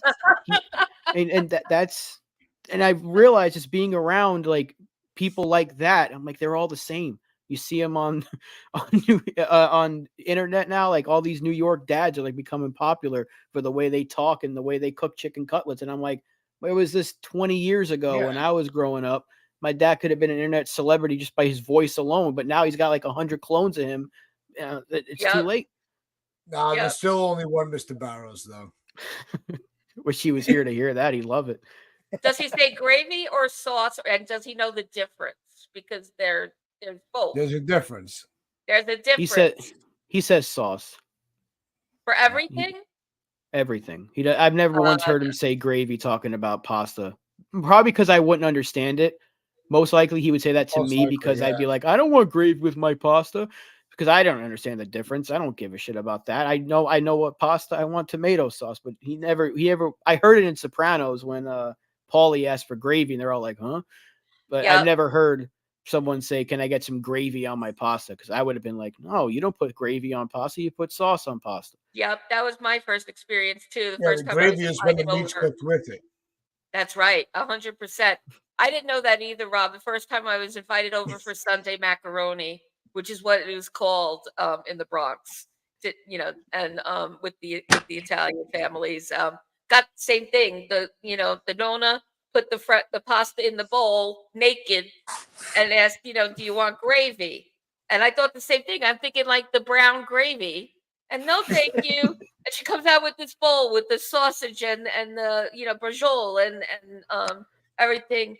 And I'm like, oh, but It was a big pot, right? It was like, there I go with the hand gestures. It was See, we got it out of here. and the whole thing, like my parents, like when they would drop me off anywhere, say, please, thank you. Don't ask for seconds and don't ask for something different. And so there I was. I already said no. And now I'm thinking I can't change my mind. Nah, you know you grew up in an Italian house when they ask if you're hungry as they're putting something on the table. Right. Yeah. Like they already made up your mind for you. Just filling your plate. I hope you're hungry because you're eating every goddamn. 100%. And Thanksgiving and Christmas dinner go on for it goes on as long 7 as fishes. the marathon goes on. Yeah. And my best friend growing up was, as Italian as you could get. And when we were adults and, it was back home from college, that was like the big thing. Like, let's get out Thanksgiving night, let's go to the clubs and stuff. And I'd be calling her like, are you ready yet? No, we're having cheese now. Are you ready yet? No, we haven't had salad yet. Because, it's the lasagna, then it's the turkey, then, and you have salad at the end of the meal, which was like, whew, mind blowing to me. You're not in your head. So I was in Brooklyn too, Rob. It's too much food. Huh? It's too much food. Too much food. Talking about it was so good, so you never complain, right? It's like, no. oh, more, and then you regret it. the next day when you just like can't move. But that's how it was on Sundays. And there was, I don't know how it was in other families, but it was always a freaking argument about something stupid. Yep. Oh, Aunts yeah. and uncle, always, no matter what. Oh, there was always something that ended. It would have been a great first hour and a half, and then the final hour and a half was all anger. Oh, come on, why is it gonna happen every Sunday? And then the next time you get together, it's the same repeat, That's it. rinse and repeat. That's it. And when those fists go on the table, the wine glasses jumped up. You know, everyone's No, grabbing or for their the glass. grandfather with the gallon of red wine that sat on the floor next to his chair. Yep, that when it was empty, that's where all the pennies went. Yep. All the change went in them. 100%. Yeah. Look, I'm and sure, this- Jason. I know you do a lot of, on your chat. We always have a lot of fun with the, the gangster references. So I'm sure was you have. talking Huh? with my father-in-law last night about the Godfather. Yeah. I mean, it's Godfather, Goodfellas, like these are must do's. Like if my sister, I need to have an intervention with my sister because she hadn't seen either Godfather yet. I'm like, Jillian, No. this is a problem. Like, you haven't seen either one of the Godfathers yet? What the hell's going on here? Like, and then we talk about, Manigot and for Christmas and stuffed shells and all this type of stuff and the foods and the 7 fishes and everything. So, because my mom's side of the family's Italian, my dad's side's French. So we talk about this and we celebrate these traditions all the time. But mobsters, I mean, my mom, when her entire office was filled with mobster stuff all over her walls in her office at work when she was working there, whether it was Scarface, whether it was The Godfather, whether it was Tony Soprano, like all these folks, it was everywhere. Ray Liotta from Goodfellas, Yeah. it was everywhere, and you can't escape it. But why would you want to, right? See, that's something kind of Buddy, get come a here. little deeper dive into this because it's always fun to talk about. And Rob's gonna laugh because I'm not a big movie guy. Hi. Hey, That's it's me. child. This is McKenna. This is my number. This is my middle child. She's Hi, McKenna. say hi. Hi. Say hi. she just got here. That'll work. Yeah, but I was never a big movie guy, and I'm not. I have my movies that I like to watch, and I'll watch them 1,000 times before watching something different or new. Same. But when it comes to the mob movies, everyone's like, "Oh, what's your favorite? What's your favorite?" I want to switch it up a little bit. Copland. What do you think is the most underrated gangster movie? Ooh, that's a good question. A Bronx Tale. Bronx Tales, Sonny. My mom's good friends with Chaz Palminteri, by the way. Really? He's awesome. Do you ever watch his YouTube channel? Yeah, It's phenomenal. yeah. I watch him. I watch Michael Franzese. Yep, I follow him too. Funny, he was a former capo from the Colombo family. Yeah. Underrated. That's a good question. Bronx Tale is probably up there. That's a good question. I can't think of any. What's your favorite? All right, but for me, again, it's again another movie with Chaz in it. The Boss of Bosses, about Big Paulie. Oh yeah, That it wasn't a big mainstream movie, buddy. but the acting in it, the script, the storyline was so accurate. I think that to me that should be right up there with your Goodfellas and Godfather. That was such a great movie. Another one, Mobsters. I thought it was really good. Great movie. Great movie. And what was I'm trying to Rob. Well, I'm trying to think of the one Gotti movie, not the one with John Travolta, the other one, the good one. Oh, with Armand Asante. Yes, I couldn't think of the name. Gotti. Yep. Like I like those movies. I believe it. Godfather 1 and 2 are up there. Like they can't be topped. Untouchables is a great movie. Untouchables was great, but I thought those three that I mentioned, I thought they far surpassed Goodfellas. I wouldn't sleep on Casino either. That's another underrated. Casino's a good one. I was gonna say that one. Anything with Pesci in it. I think he was so much better than De Niro. I don't like De Niro that much. I'm gonna be honest. Yeah. I think Pesci was always the better one. Pesci I was. feel like De Niro was trying too hard, but Pesci would just like it came effortlessly. Every was role he natural. played. Even when he was playing the cop in Home Alone, you heard like that's like the same guy. Yes. Like, Right. you can't mask it. He's a tremendous character actor. He really is. I mean, even though some of them have been so similar, that Yeah, and he's not an actor that's for all age groups, but he has movies for all age groups. Yes, he does. yeah. And he's incredible. My cousin Vinny. My cousin Vinny. Oh, Forget it. that's still one of the best movies out there. That's a fantastic movie. All right. So while we're on this topic, I have a question about Goodfellas. This is something Okay. that has irked me, and my husband and I argue about it every time we watch it. When Karen goes to shopping at the warehouses, she was supposed to Yeah. supposedly, there was Yeah, racks right of down clothes for her just to head go down the through. alley. And when De Niro says, why am I blanking on what his name was? Jimmy. Jimmy's saying, go ahead. Right in there. And, he's watching her and she looked in and freaked out and ran. Did she see something? Was Jimmy setting her up for a hit? Absolutely. Yeah. Absolutely. He was getting everybody else. He got Carbone. He got all these other guys. Yep. Along the way. So. Yep. That's okay. Yeah, my husband thought that I was misinterpreting all these years. So No, I have the right crew here for that. That's what it felt like, and he was so nonchalant to us. Hey, go right here, right here, over there. Yep. Yeah. Ooh, right. It definitely felt like a hit. Yeah. If they ever said that it was never supposed to be one, I'd be like, yeah, I call BS on that. Yeah. There's no way. Second question: the ending of The Sopranos. Did you like it, hate it, and what do you think the ending was? I was just gonna ask that question. I swear to God, that was my next question. Oh man, I think he got clipped. That's my thought. I think they got. Yeah. I Why think else would it they fade to don't want black? you to see him getting clipped. They want you to think he got clipped. Yeah, I think he was supposed to get clipped at the end.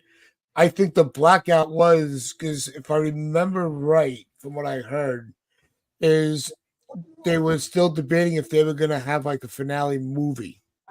Yeah. HBO. So they left it black just in case they were able to work out the details to finish it on a movie spectrum. Huh. And Yeah. it never came to fruition, and it can't now. But yeah, I think that was how it was the intent, where the intentions were, which is having it go black. I thought it was a brilliant ending. It was. It pissed the world off, but it was a brilliant ending. Exactly. Then they made that point because you know what? We're still talking about it. That's right. Yeah, because at that point, Silvio got clipped, right? He wasn't dead, but he was in the hospital. Yeah. Paulie Walnuts didn't get clipped though. I don't know. Silvio got hit. A bunch of these other guys got hit, but yeah. The guy that ended up on Blue Bloods, I forget his name in the Sopranos, the heavyset guy. Bobby Big Puss? Bacala. Bobby Bacala? Bobby Bacala, yeah. Was he the one that went on the toilet? No, he was buying a toy train set and they got him. Oh, right. The guy that owned the restaurant got it. Yes. Yes. So did the whole family get taken down, or just Tony? Just Paulie was the only one that was left, really. Yeah. I don't remember if they got him. And in I thought he was the lone survivor. What about did Beansy survive? Because he ran away when Silvio got shot, right? Was that Beansy? I think so. Yeah, I mean, Paulie Walnuts was the underboss, right? Silvio was the consigliere. Is that right? Yeah, I don't know. feel like I need to binge watch it at some point. Yeah. Again, because it's been a few years. Gotta say it, yeah. That's another actor that in multiple of what we just discussed, Anthony Imperioli. Because he was in Goodfellas and Sopranos, and I want to say he was in The Bronx Tale as well, but I'd have to double check myself on that. But so back at the ending though, is it just Tony that got clipped, or the whole family got clipped? Apparently, it was just Tony. They showed like somebody sitting there at the restaurant, kind of like side eyeing them. So it left you the impression that somebody was going to clip Tony in the restaurant. But again, like in that life, I mean, you know, in Friends East, like you can't touch members of the other people's family, otherwise you're done. A big no. It has to be. It would have to be Tony only. Can't Mm. for his family. Otherwise, you're done. You get clipped yourself. So you can't kill members of the family. You can't screw around with members of the family. Otherwise, it's a no. It's you're dead. It's a no. That's how it is in real life. So, yeah, I would imagine they probably just left it up to. And I think Tats is right. They were leaving it up to see whether they were going to make a movie out of it, like they do with Entourage. And unfortunately, you know, James Gandolfini passed away too early, way young. Yeah. I had the pleasure of meeting him. He was cool. Really cool. I met him at MetLife Stadium, Jets-Giants game. Oh wow. Wow. He's a huge Jets fan. Huge Yeah. Jets fan. My uncle to see a Jets-Giants game. We sat at the 30-yard line. He sat right in front of us. I was like, Wow. "Giant man, I can't see anything." It was James. I said, "Holy shit, it's James Gandolfini." And he had this big Carhartt jacket, big Carhartt skull cap, and he was high-fiving us. He had this, like, he was gigantic. He was a big guy. Big guy. Such a nice guy, too. So nice. So cool. It was a great pleasure. And I met all those folks and most of the people at the opening of Jersey Boys with my mom. I met Frankie Valli in the Four Seasons. I met the entire cast of Sopranos. Oh wow. Nero and Pesci were there. I met both of those guys. Wow. And pretty cool. Pretty cool. They Your mom has came out in full. connections. They came out in full fire. Frankie Valli was pretty cool too. Like that was a fun opening. Frankie, the Jersey Boys. Wow. What's your mom's theater connections that you got to go to He that? was an executive for a theatrical company for like 25 years. That's awesome. So her Drew Jameson Theaters, her company, like, you know, they ran most of the shows, like Producers with Nathan Lane. That was one of their shows, and like all these other shows, and like That's like one of my favorite movies. Is me and my mom watch that a ton. The Producers movie Yeah. is incredibly funny to me, and I got- it shouldn't be. It's No, but nothing Mel Brooks that did should be funny, like nowadays, especially. Here's my claim to fame. I have one claim to fame. Nathan Lane tried to take me home at a Christmas party one year. He hit on me at a Christmas party. My mom saw it. My mom never lets me live the end of it. So, how's your boyfriend? He's like, boy, he told me I like to unwrap you under my tree. And my mom overheard him saying that. I'm like, oh shit, I'm never gonna hear the end of this. So I still get it to this day. Nathan Lane's my boyfriend from my mom. Nice guy though, but he was a flirty freaking guy. He flirted with me a lot. So, but whatever. But yeah, so my I went to like an opening of Hamilton with my mom. I've been to like so many shows. Now you're hurting my heart. That was a fantastic show. I know that by heart. I know the entire album by heart. Oh my Yeah. god, what a show!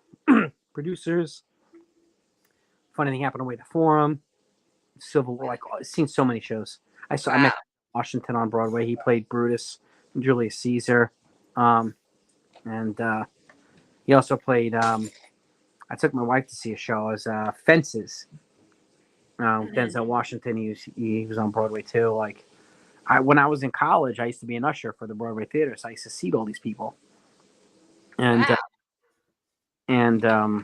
yeah, I sat Gene Hackman in a show once. Gene Hackman's hilarious. Yeah, he came with a very young date, and he was late to the show, and I had to make him wait in the back, and he was pissed at me. So I was like, "I'm sorry, Mr. Hackman, but nothing I could do, man. Like, I got to make you wait until the opening show, the opening number. But he was there. He was cool. I met a couple of presidents through Broadway shows. Like, it's, I've been lucky. Kind of cool. That's Kinda, really cool. I'm jealous. it was a great experience. And my dad used to always fall asleep at the show, so my mom was like, "I'm not taking your dad anymore." So I started going with my mom. That's embarrassing. I went to the Tonys. I went to the Grammys. Where I went to the Academy Awards with my mom. So, Jeez, pretty cool.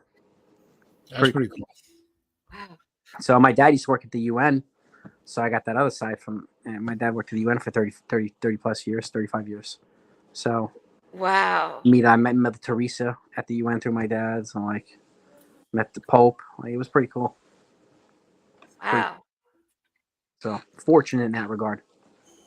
Yeah. Wow. Remember when the Pope came to New York? It was in the 80s. Well, maybe I'm really aging myself.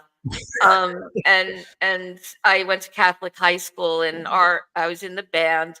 Yes, I was the theater nerd, band nerd, glee club nerd in high school. And we were one of the bands selected to go down and play at Madison Square Garden for the Pope. That's when the Pope mobile was first Yeah. used. He was like rolling around in the Yeah. thing. And I don't know why, but our bandmaster chose the theme from Superman for us to play. Like, somehow it's got to be sacrilegious for Cardinal Spellman High School to be playing Superman. Like, You went to Cardinal Spellman? yes, Cool. I did. I went to Monsignor McClancy in Queens, in East Elmhurst, Queens. Get out of here. Yeah. Okay. I grew up in Manhattan, and I was raised in Queens. So, Jackson Heights. How many years did you survive? I had 12 years, and then Jesuits after that of education. Let's see. I went through high school, and then I went to Hunter for undergrad. Did my MBA at NYU. Only the 4 years of Catholic school. 4 years, yeah. And then my I sister did my went. 12-year time. Yeah, my sister went K through 12, Our Lady of Fatima in Queens, all the way up, and then she went to St. John's Prep High School, in Astoria. And then I did McClancy, and then I did all public school after that, or before that. So, I grew up in Manhattan, in Hell's Kitchen, 50th between 9th and 10th. Oh, And- yeah, know it well. And then Jackson Heights and Astoria, Queens after that. Until I moved down to Pennsylvania in 2009. I've been Wow. since. Yep. And my mom still, my sister, they're still up in New York City. In Queens. Yeah, Queens, Astoria, Queens. Well, Yeah. is it still the very go-to place for Greek food? Oh God, yeah. Yeah. Just like the Bronx Greek, is, like Greek Arthur food's Avenue. good. But I like it. my favorite steakhouse, my favorite pizza, they're all in Brooklyn. So Brooklyn's Oh, so let's that's- talk Brooklyn You say pizza. where in Brooklyn is your go-to for pizza? there's a couple of them. Let me draw them. Well, Peter Luger Steakhouse, my favorite steakhouse in Brooklyn, Williamsburg. What's the name of that? Is it just not Giuseppe's? What's the one on? Pomone Garden. No, There's Patrick Grimaldi. Grimaldi's. Yep. Grimaldi's. That's one of my favorites. There's That's another. by the Brooklyn Promenade. Yep. Yep. There's a couple of them, but some of the best pizza I've ever had is in Brooklyn. That's actually to bring it back to the other discussion. I actually met De Niro there Where'd you do? at Grimaldi's. That's where I met De Niro. They were filming down by the promenade, and they had the whole restaurant closed down so the cast could eat, and all the crew members and everything. So we were all waiting outside because it was like one of those, nobody wanted to leave because everybody wanted to get a chance to see. And this is where I thought De Niro was, where I liked him. He walked down the whole line of everybody waiting and thanked them for not making a scene. Oh, So it was almost like he walked down and individually thanked all the groups for letting everybody have a meal without, banging on the glass and cameras and all that. So that was What movie were they filming? all of them. He's pretty down to earth. De Niro. He's pretty low key too. Denzel Washington used to do that too. When he's at a Broadway show, he would come out after every show and sign autographs and take pictures with every single person in the theater, even if it was 1,000 people. He would. who? Denzel Washington, Oh, mhm. when he did Broadway shows, and he would take pictures with everybody. signed the playbooks for everybody. And he said every person matters. He was, even if it was 2 hours, he'd do it every single time. That's So class. it's super cool. Super cool. And that was and Joe Pesci's, well, he's very low key, Joe Pesci. Yeah. Super low key. But De Niro was pretty down to earth. And Chaz is pretty outgoing, Terry. So he's I want to go to his restaurant. yeah. Oh, I want to go to one of Chaz's restaurants. He's got one in Manhattan. I forget where else. I think there's another one in Brooklyn. But it's supposed to be like really, not overpriced, but very fancy. Mm-hmm. Yeah, he does a lot of stuff with Franzese now. Yeah. Yeah, they have their new podcast together. Mm-hmm. That's so crazy, isn't it? Like a former mobster just like openly talking about it on the internet, and like nothing happens to him. I know exactly. But he even said like he was probably the only guy that's been able to walk away from the lifestyle and stay alive. Mm-hmm. But everybody at that point was dead in this era. So like, and he never ratted anybody out. Well, that's why he's able to do it, because he's very honest. He's like, and I can't indulge into that. There are things he just won't talk about. True. Unless there's something blatant where he has to come out and set the record straight. Francis, he's just, he tells it like it is, but I want to say honors the code. Mm-hmm. So that's why I like listening to him, because he's just, he's very knowledgeable. He's very smart and articulate when he talks. I mean, to think if he didn't get into that life, what he could have been. Yeah, and he's probably the only person that'll give us insight into what the life is like without giving too much information. Like, I mean, I know Sammy the Bull's got his own thing, but he's a joke. Yeah, Sammy the Bull, he's got a big mouth. Like Franzese kind of keeps it level headed. Yeah. So, I like listening to Franzese too. He's pretty cool. I got one of his books. And he's got that new one out, something Democracy. Yeah, I haven't gotten that one yet, but I'm reading this other one, and I mean I like him, I really do. And Chaz, one of the more down there people. There was a producer or director named Jerry Zaks who worked at my mom's office, and when Jerry Zaks directed The Bronx Tale, and so Chaz used to come up from my mother's job all the time to see Jerry, and he would come and say hi to my mom and talk to her, and then that's how she got to know him. She was also good friends with the late Gregory Hines, so she was good friends with him too. So I was like, it's pretty cool seeing how cool these people are. And it's just, not everybody's that down to earth, but some of these people are really down to earth. These celebrities. Yeah, and Brett. Yeah, Sammy's the rat. Yeah.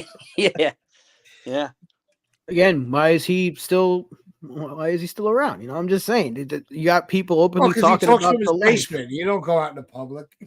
Yeah, but there's ways that people to find you. I'm just saying the times have changed, because if this was a mob I was always hearing about, they wouldn't let this go.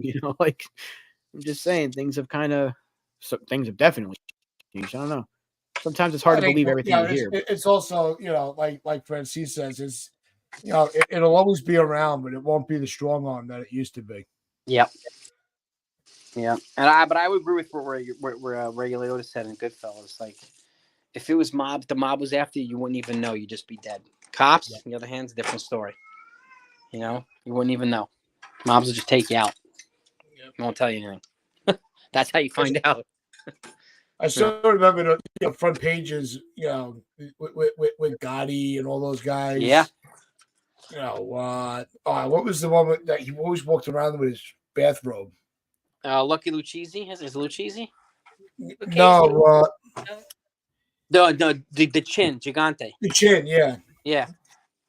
Yeah, I still remember those front pages. Yeah, I'm like, look at this guy. Well, and that they were doing a riff on that in The Sopranos with Tony's father, when he, went quote crazy and he was wearing the pajamas and shuffling around outside with it.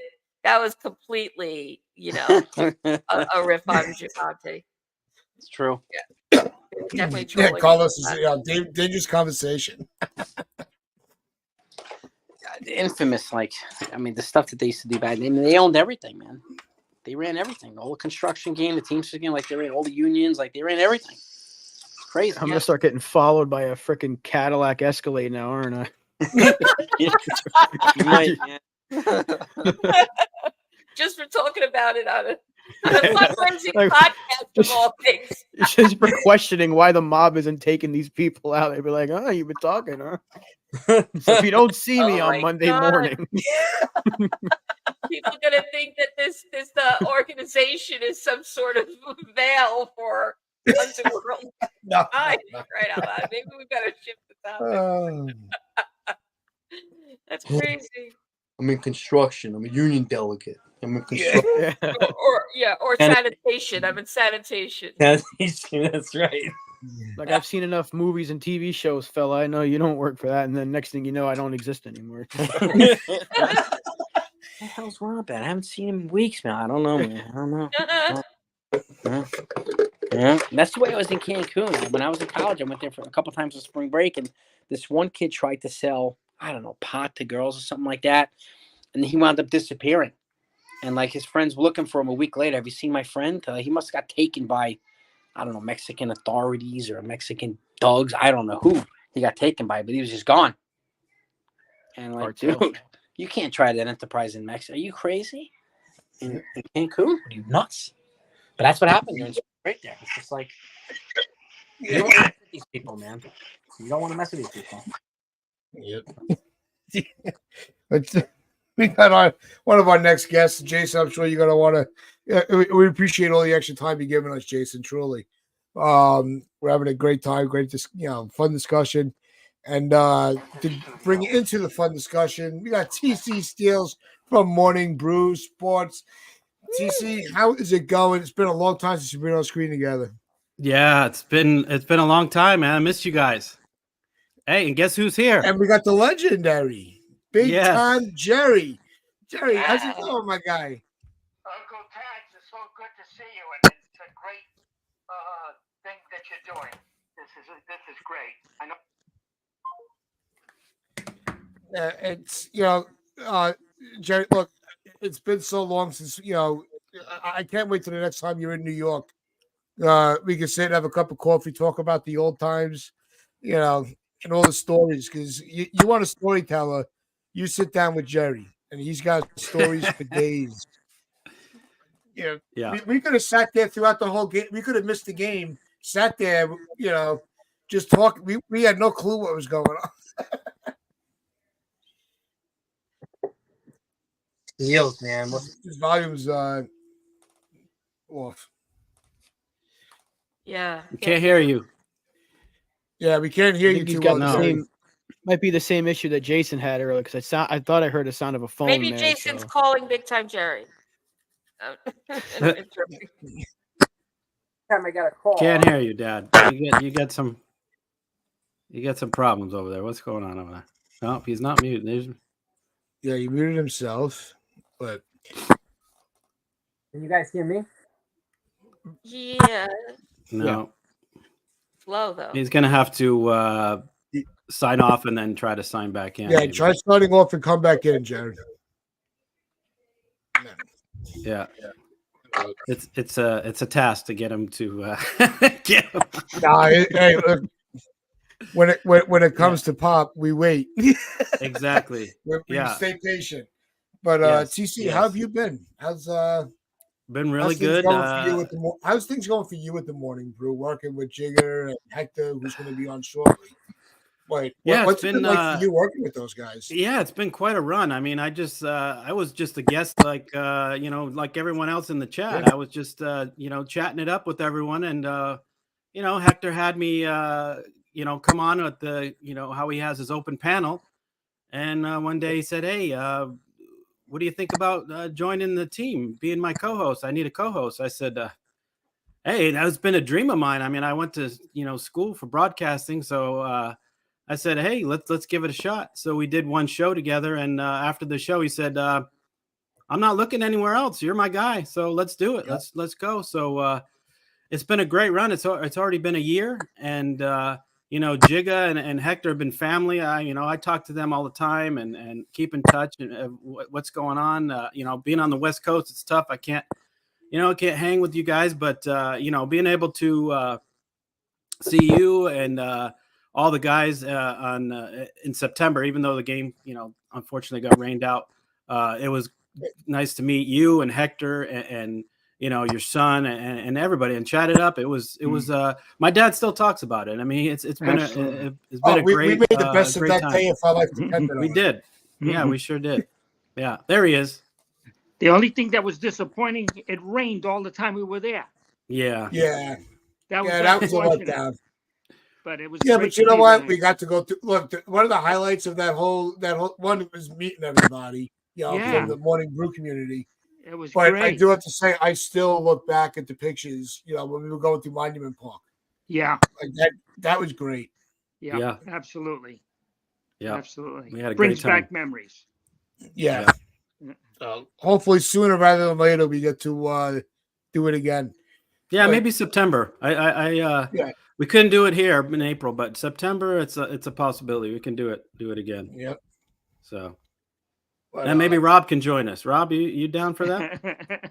If I can get up there at some point, I want to, man. It's so difficult getting the time off. It seems like I was trying to go for April for NYYU's get together, but it seems like everybody has time off put in the time I want it, so I can never get lucky there. Hopefully though, I need to finally meet Tats in 4 years of on screen, and I've not met him in person yet, so we got to change that. Rob, where do you live? The same in person, on the screen. The same personality, same, happy-go-lucky, just, New York style, Yeah, I love it. I loved it. I had a great time. It'll be like I've known him for 30 years. It felt like that. It did. It felt like that. This is a great Well, community. what you see is what you get. It serves me no purpose to be somebody else. Yeah. But I do have to pop out now. So all right, I just Rob. want to say thank you to everybody that's been here the whole time. Big shout out to Lynn and Tats for sticking through this whole time and putting this thing together. Everyone donated. It's been fantastic. I can't thank you all enough. I think we've just shy of 500. So let's try to get to 500 for this thing, because it's been an outstanding cause. It's been a great day. TC, I wish I could have been on longer. And Jerry, it was great to meet you. Same Jason, here, great Rob. talking with you. Hey, you're doing a great job, Everybody- Rob, on Pinstripes. Doing a great job. You and Donald. Great work, Rob. Awesome. Appreciate it. And you Morning Brew is a hell of a show. I love watching you guys. So listen, Thank you. everybody have a great day. And Rob, before you thank you for sign the- off, give the wrestling fans your WrestleMania prediction. Cody Rhodes is finishing the story. He's finishing the story tomorrow night. You heard it here first. Cody's getting that goddamn belt. It's about time we got a new champion. Hell with the bloodline. The hell with the final boss. I'm done with it. Cody Rhodes is finishing the story. Let's go get it, Cody. Rob, enjoy WrestleMania, bro. I'll talk to you All right. soon. Good night, everybody. You heard it here first. Have fun, Rob. Yeah. Thank you, Rob. Oh, and thank by the you. way, See you, Jason.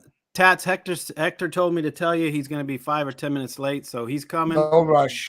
But But we got you know, Jason. We it's got worth the Jason wait. here. Yeah, Jason. 161 Yeah, River we still got Avenue. Jason still hanging with us. Yeah, Yeah. Lynn, Yep. and shout out to you, Lynn, for hanging Yeah. out all this time, Lynn. Great That- job. Yeah. Great It's good job, to Lynn. You meet do a you, great Jason. job, Lynn. You Yeah. know your stuff, man. You know your Yankees. I'll tell you that. Oh, thank you for saying that. I Yeah. really appreciate that. Yeah. But No, I gotta say, I'm really lucky to have Lynn as a part of this team. 'Cause, Yes, sir. she holds it down for the women that root for the Mhm. sport and cheer everybody on. Yep. And she pretty much she puts a lot of people in their place when they say women don't know sports. Well, I got a few They people know. to introduce you to. Number one on the list is Lynn. Mhm. oh gosh, thank you so much. Yeah. All right. You get a little red in the cheeks there, I'm Lynn. kidding. I feel it. I feel like my cheeks puffing out, like I could see them when I look down. Yeah. But Thank you. but Jerry, I Thank gotta ask you, Big time, Jerry.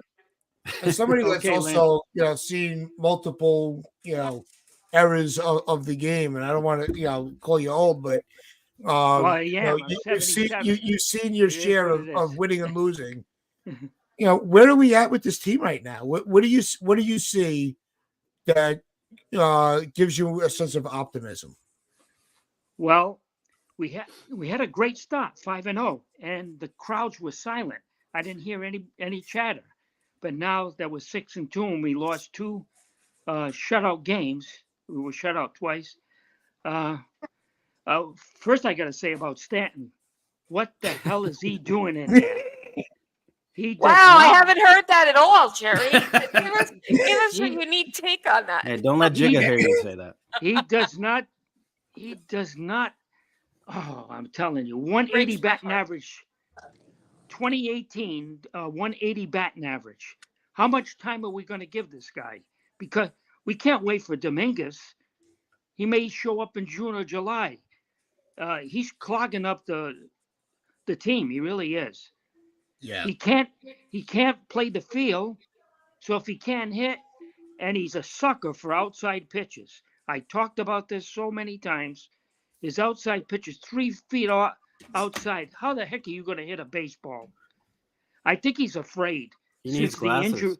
Since the injury, getting hit in the face, I think he's a little hesitant, because the way he stands. Yeah. That's what I see. I think he still has that fear. But the pitching has been very good. Stroman, 6 solid innings. I'm telling you, he was excellent. And the relievers are good, but Birdie, that 9th inning was a disaster with Trevi. Oh, Yeah. God. That one late thing, the pass balls, he reminds me of Gary Sanchez. Yep. And Gary That's Not- harsh. Not That's that hard. yet. Come on now. That's Come a on. low blow, Jerry, even for you. I know he's got a platinum glove, but he sure didn't look good. And what happened It's to early. what happened to our other catcher, our rookie catcher? He Yeah, looked like yeah. Gary. He looked like Gary trying to go after the ball, and the runner went to third base. There was no need of that. You don't. Yeah, I think let the the guy- umpire really distract. I think he really lost where the ball was. Yeah. Because when you guess. see when he turned around, the umpire was right there. They almost collided. So Right. Wells, I made the joke. I'm like, he's making a, a Sanchez impression. But when you look back at the highlight, I really can't get on Wells for that. Because where the umpire was standing, I don't think he couldn't tell if the ball went behind him, right or left. Yeah. So now- as far as I said this earlier, and I want to get your take on it, TC's and Jason's while he's still with us. When you get shut out, Yeah. you're not allowed to blame the pitcher because especially it's not like we got blown out 7-0 in the offense. No, chance. it wasn't a blowout. So I don't put that loss on Birdie. I put it on the offense. Right. I think when you can't put up a run, you're relieving the response. You can't blame the pitching on that. Right. How do you feel about that? You're right, Uncle Tatch. You're right. The thing is, they're inconsistent, and they're still notorious with double plays. What is it with this team in the double plays? It takes us right out of the inning. Yeah. I don't know how Jason feels. They haven't put. I mean, we were talking about this earlier about they have a much better lineup, but they haven't found. They're not running and they're not clicking on all cylinders yet. They're not. Once they are, it's going to be much more difficult to get these double plays. I mean, in Right. the beginning, they were hitting its double plays, but they were hitting more timely than they were accumulating stats. Yeah. So one reason why they were winning. And now it's a different story. And again, they're 6-2 without contributions from Right. 2/3 of the lineup. Right. Without contributions. It's early. Oh. It's early. I don't panic. So, yeah, and So again, it's a testament to Anthony Volpe and some of these other guys who are, doing Oswaldo Cabrera, doing their thing, Right. while these other guys are not really doing it. So, Right. and once these other guys start producing on a regular basis, I think a team's going to be a heck of a lot better. Well, But we it's finally still- have a left fielder with Yeah, Blue we do. Yeah. That's Yeah. true. And he's got swag just like Soto. We got 2 swaggers in there. Yeah. And oh my We God. just missed a home run yesterday to tie the game, though. Yeah. We forget. It's That coming. 9th inning, they still Rizzo got a hit, Volpe got a hit, and Yeah. they had a shot. No, because he's a good single double player with the Red Mhm. Sox. He did well, and he's good on getting on base. So I'm not worried about him. He's a good ball player. It's Stanton that's I'm concerned with. Yeah, he He can't back cannot clean be up. in the lineup. He just can't be in the lineup. I think unfortunately, he's probably gonna remain in the lineup until Injury. Mingus comes back, and then at that point, Yeah. maybe they'd like to sit him. I don't think they're just gonna release him and eat $90 million. No. No, I don't see that happening anytime soon. no, I don't either. I think they need somebody like Jason Dominguez or Spencer Jones or something like that to come up and threaten his spot, right?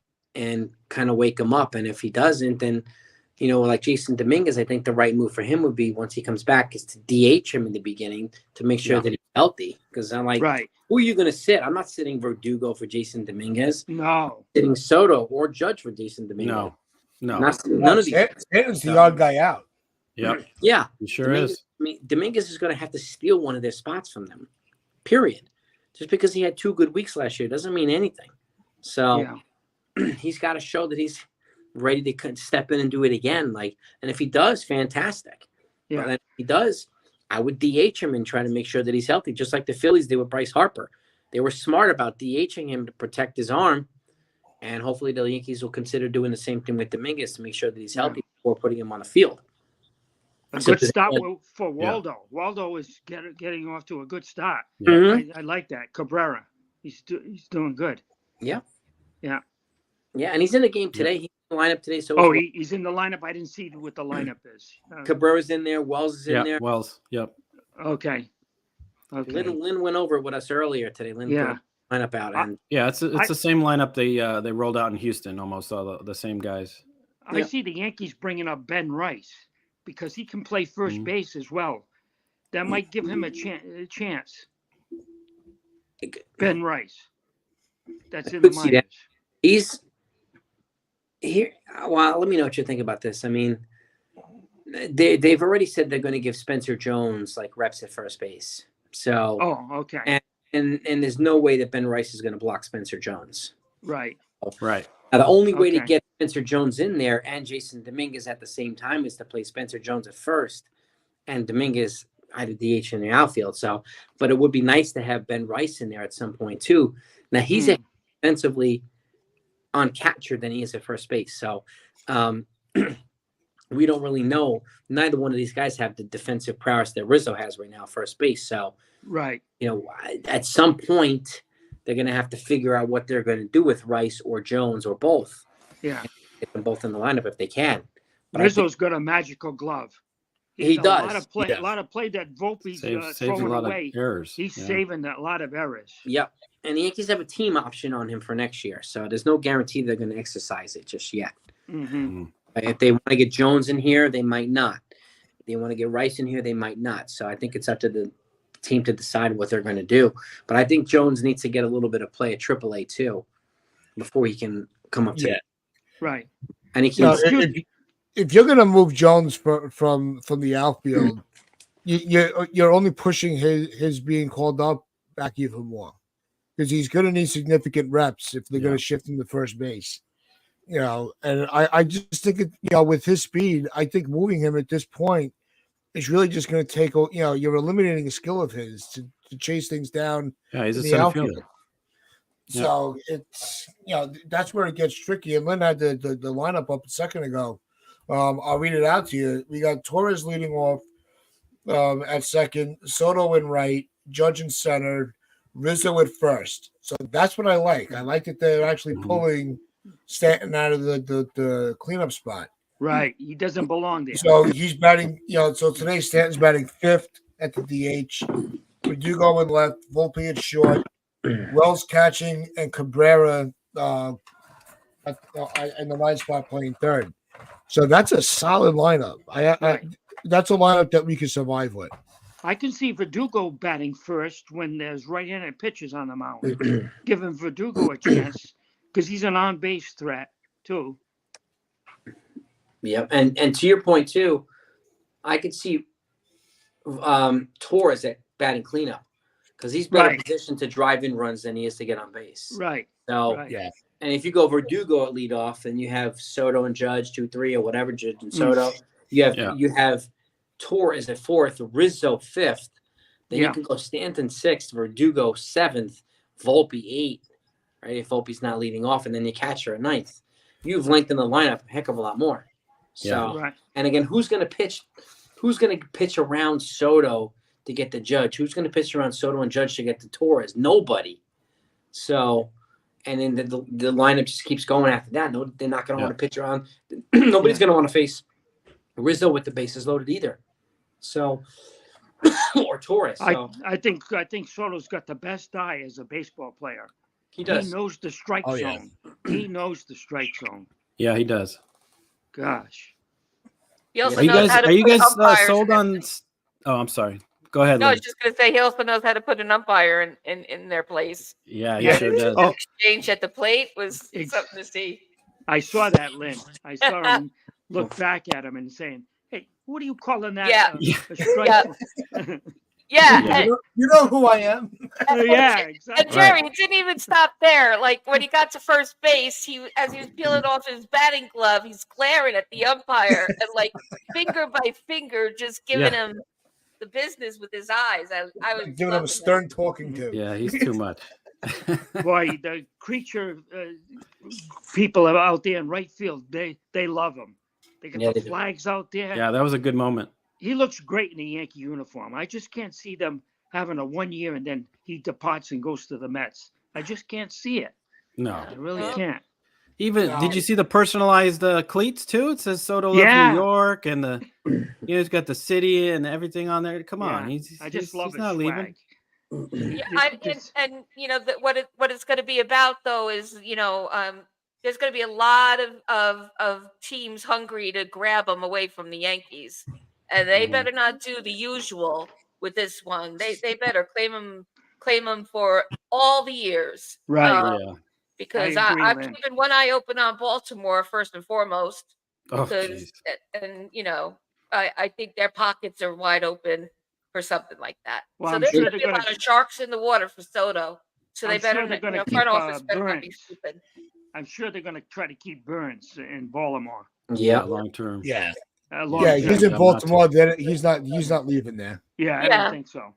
I don't Okay, well think that's so. good, but think of all the others behind him in our division alone. Yeah. It's just, who wouldn't grab him if they have the purse for it? Yeah.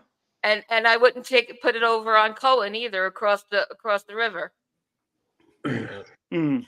But So- keep the so marble in Tats. orange. Yeah, so I mean, we were talking about Soto and training Soto, but before because that's a deep dive that can go for another 12-hour stream, right? Right. Yeah. So, but before we do continue, just want to pull this comment up on here. If you can donate to the World Parkinson's Coalition, this is why we are putting this fund day together like we are. We are very close to reaching the $500 in donations, and it's all for you, all in credit to you guys having an hour back and putting together a fun day for a great cause. So if you can, just hit that link. Thank you, everybody. Donate directly. You can either send us a super chat, or you can even buy us a cup of coffee, and everything will go. We are getting nothing for today. All our guests, that have come on, have donated time out of their day away from their channels to help get some attention for Parkinson's Awareness Month. Yes. So thank you to all the guests that have joined us. And so I got to pleasure. tell you, it's got to be It's about a pleasure 10 to people be in the here. chat. They've been with us since we started, and it's a big testament to them. Yeah, Yeah. really just appreciate how quickly the yeses came. It's just, this is such a phenomenal community. We, say what we want about this fan base. We show up for each other. It's a family. Oh, Yeah, it's not a really community anymore. It's a family, because I mean, It is. It is. we Definitely. support each and every one, and we never say, we leave anybody out. We're here for everybody. Jason's here, Hector, from all different NFEs. We support his new channel. I mean, everybody's, rallying around and joining everybody's channel. It's awesome. I mean, because this world is too much of negativity, and we need to all stick together, and it's great. Yeah, it's great like, that we like have this earlier place. this afternoon we had Jacob PM in the chat for that runs Yankees Twitter, and we would say, we all came to the conclusion, you see a lot of the negativity amongst Yankee fans, the division, You Mhm. know, I challenge anybody to follow what we're doing today with all the channels participating. You know, this is not a competition. You know, this is as tight as a community as it gets. Mm. You know, so whether we've known each other our whole lives, you know, whether we're related, you know, as Jerry and TC are, you know, when we do get together, it's like we've known each other Huh. 30 years already. You know, No Seriously. doubt. it was just, No and doubt. believe me, I believe, and like you know, TC said before, you know, there was no awkwardness of that first meet. It was, you No. know, hugs and, you know, laughter from beginning to end. So I'm a this hugger. community, I'm a hugger. and you're a good hug. You know who's Yeah. Hector's a good hugger. Yeah. Don't let him fool you. He's got that. Oh yeah, he's a teddy bear. Oh yeah, But he's losing a lot of weight. Have you seen him? He's 40 pounds down. So he's Yeah, he's looking he's- really. he's losing that teddy bear look. He's getting the Yeah. you know the stylish. Yeah. He's wearing the jackets now, and he's Is he's he trying to. running? Is he running again? He runs and he does treadmill. I think at the gym. I think he does Okay. Because he was running too, I think. every day. Yeah, I think he Yeah. runs a little bit. I'm not sure, but Okay. yeah, he's Yeah, He's he'll coming always down. be our teddy bear. Yeah. though. yeah he's the teddy bear. Yeah, Yep. he's coming. I Yeah, don't know. so- He said he's gonna be late, but he's on Yeah. his way. So Yeah, no, he's on his way. Yankee fans have yeah. a lot of knowledge, though. They're very knowledgeable in baseball. I gotta say. Well, Oh, yeah. Yeah. that's one thing that you know, regardless of what argument you want to take, you know, because I think in every argument there's a point. You know, unless you're just trolling just to be anti, or just wanting to just aggravate people.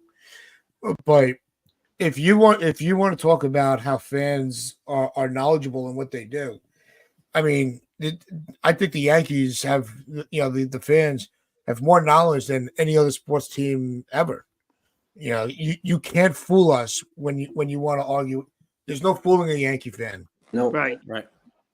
I don't And think there's a casual speaking of Yankee the fan. teddy- It's like all Speaking of the diehard. teddy bear himself, Well, we're big our on favorite teddy statistics. bear. Hey! There Sorry, he is. I'm He's out late. running now. Look at him. He's out running. Sorry, I'm late. I apologize. Let me know if you guys can hear me. Yep, Yeah, we hear you. Yeah, we All can right. hear you. Jerry, go can you, back Jerry, home for his can hat. you hear me, Jerry? Jerry, can you hear me? Yes, Hector, I can. How you doing, Uncle Tats? Lynn, I hope all is well. Salute to you, Lynn. Hector, great to see you. Great to Thank- finally be on a panel with you. It's been due time, but I appreciate you, Lynn. Yeah. Oh, I appreciate you Yeah, right roving back. reporter. He's on the streets. He's in the Yeah, he's in the good woods. man. Where is he? In the woods? Yeah, where are you? Yeah, I'm You're- in Inwood Park right now. I'm getting my steps in. I had my nephew out with me. We Nice. were playing some See? baseball. I got the future Yankee shortstop with me and my nephew, so we good. Now, where's the dog? Well, the dog's in doggy heaven, Jerry. Oh, he died? Wow. Oh, come on. Wow, way to make this awkward. Where you been? Yeah. I Come didn't on, know. come I on didn't now. know. I didn't know. It's all right. Okay. I'm sorry. No, all My good. condolences. It's all good.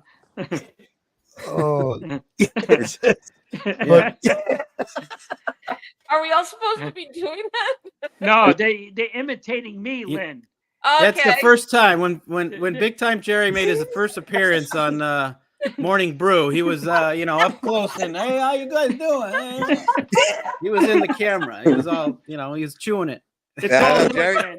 It's You all need TC to good, brought- Lynn. laugh. You need to It's all TC in brought fun. Jerry a tripod, so he fancy now. Look at him. He got a Yeah, tripod. yeah, He knows look how to act. No tripod. No tripod. well, Good time. look, Heck, you guys have been really killing it with the morning brew and all the other content on the channel. For anybody, everybody should know who you are, and if they don't, shame on them. But give everybody a quick insight of what Morning Brew has been doing. I know Jigga was on with us earlier, giving everybody Positivity. Jigga gets a lot of laughs. He's But, full of energy. Full of energy. But Oh yeah, what's going on with the Morning Brew? Anything new coming up soon? Just the same old Yankees morning brew. If you guys don't know, I host a Yankee show in the morning Tuesdays and Thursdays. We got the Yankees pregame report that we started this season, Monday, Wednesdays, and Fridays at 5 p.m. I do a late night Twitter space now. Shout out to everybody that's on Yankees Twitter. Yankees Twitter this season, they've welcomed a lot of different people into Yankees Twitter. It's been awesome hanging out and meeting so many different amazing people. Going to the stadium yesterday, I was able to be a part of the roll call for the first time ever. That was amazing. Shout out to the Bleacher Creatures, my guy Mark. Tats, you know him and stuff like that. Yeah. But shout out to all the Bleacher Creatures out there. It was an amazing time at opening day. Even though we lost, it was still an amazing time. And how about this? What you gonna do? Marcus Stroman, 12 innings pitched, no earned runs. He Great. was robbed. He Great. looks good. He looks Great. He really was good. robbed of the W. Yeah, for opening day, heck, what give us the state of mind in the beginning of the game. Like you saw all the pictures and it was great. And you were saying everything with Yankees Twitter real quick. We actually had Jacob on earlier from Yankees Twitter. He spent some time with us. He's a great guy, really is. But what was really was everybody as amped up as the did the photo tell the whole tale? As far as the photos, the videos, it didn't do justice. I've been to many Yankee home games. Yesterday, I never felt that type of energy. And kudos to Marcus Stroman because he took his time to acknowledge almost every fan when he was doing his warm-ups, when he was out in the outfield. He's won over so many different Yankee fans that didn't want to see him wearing the pinstripe this season. And shout out to the Yankees for making things fun again, right? The one thing I was worried about was the Yankees will go to infantile Marcus Stroman, but they're allowing Marcus Stroman to be the best version of Marcus Stroman, allowing his personality to be out there and to be as loud and proud as it is. So kudos to the Yankees for taking that stick up. That you know what? I'm sorry. You can say it. Stop from cursing. I apologize. You know what I mean. Dot your T's and cross your I's. It really. I'm glad that the photos and everything did not even do it justice, because that just makes me feel even more hyped. Yeah, it's what we need. Because the Yankees, and I think the biggest word this offseason going, into the first couple of games, is that swagger that's been missing. Yeah, because we haven't had that. And the Yankees, I think that they've done well, and they have their flaws, as far as the corporate level stuff, with the all the attire and all of that. But they are letting the personality shine a little bit, where it's like, it's not as corporate as we think, and you're starting to see it reflect on the field play. Oh yeah. Yeah, they got to be able to have fun again, Definitely. And listen, all you Met fans that are having a pipe dream of Juan Soto signing get over it. It's not happening. Juan Soto, he's not going nowhere. He's signing with us for 15 years. Stop the press. The fact he just embraced the fans like it was just so crazy. Him in right field, Marcus Stroman, the roll call for the first time. It was just awesome yesterday. I'm sorry. Even though we lost, I'm still on cloud nine. We're going 15 years with Soto? Yep. Yeah, whatever it takes, Jerry. Whatever it takes. Wow. 1 billion. Damn. Good now, luck. Hector, I gotta tell you, Brad's very happy that you held your tongue, because otherwise my mom would yell at me again. I caught myself. I'm learning. Media training, watching YouTube videos is helping out. Because I haven't had a chance to talk to you. I didn't tell you that the other day on yesterday's stream, I used some foul language. And my mother texted me to wash my mouth. Watch your mouth. Get the bar soap. No, but then she doubles down and goes into the chat. Oh boy. As long as she doesn't put soap in your mouth, that's the only thing. And then she felt bad. She's like, "I hope I didn't embarrass you." I'm like, I do it to myself all the time. There's nothing you can say that's going to embarrass me that I haven't said myself. Yeah, we embarrass ourselves on the internet every single day of the week. So you ain't gotta worry about that, Mom. That's we can Nope. take care of. But no, it's we were saying with the 15 years with Nesta, with Soto. Soto. Yeah. We're gonna get to Nesta in a Wait, second. what? Not Nestor. Dude, not Nesta. He's another 15 story. years with Soto, and He might end up in the bullpen. In the minors. Yeah, we'll explore that option. Yeah. But yeah. Well, Lynn, we'll start with you. We'll go around, right? We'll try to act like we're professional for a little while. What would you give Soto for a contract? I know a lot of people, they like making fun of LI Yankee King, but he made one of the most, it's hard for me to say this, one of the most logical takes ever. 45 million a season for 15 years. That's 720 mil. That's 20 more than what Ohtani got. Scott Boras, he's gonna try to get that for Juan Soto. And I understand Juan Soto and Ohtani are two separate type of players because Shohei Ohtani, he's a two-way player, but you gotta try to get what you can to get the best left-handed hitter of our generation right now, and that's Juan Soto. So there's 28 other teams, 29 other teams that are out there that are going to try to compete for his services. Yes, he can fall in love with the fans, but at the end of the day, money talks and BS walks. So if the Yankees got to offer him 15 years, 45 mil a season, 20 million over Ohtani just to make Scott Boris's ego a bit happy, so be it. Yeah, that's what it's probably going to take. Yeah, what do you think, Jeff? Yeah. What do I think? What would you give Soto for a contract? He's probably going to get close to $800 million.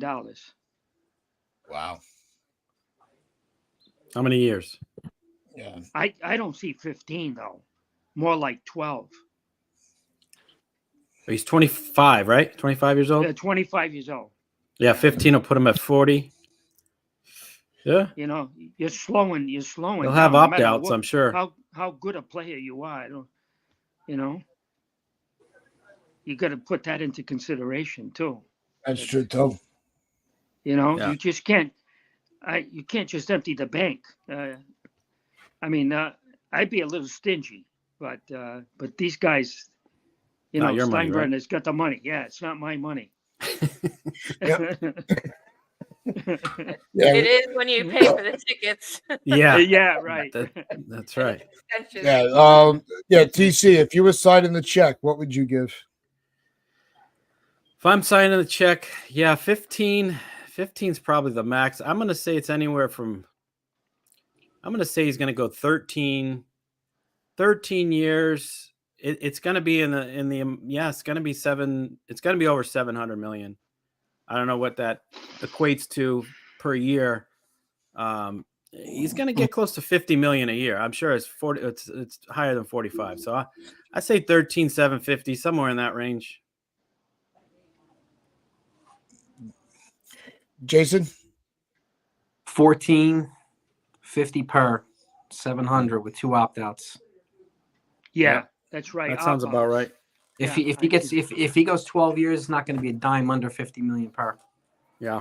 It's going to be over. So I think 14 is probably the sweet spot, and I think 50 million is probably the sweet spot. And and I don't know if he's going to get 700, but Boris is definitely going to ask for it. He's got the argument now that Ohtani's gotten it. Mm-hmm. So, and he's not, and I don't think any of it's going to be deferred. It's going to be 14 straight 50. They're not going to commit themselves 20 years.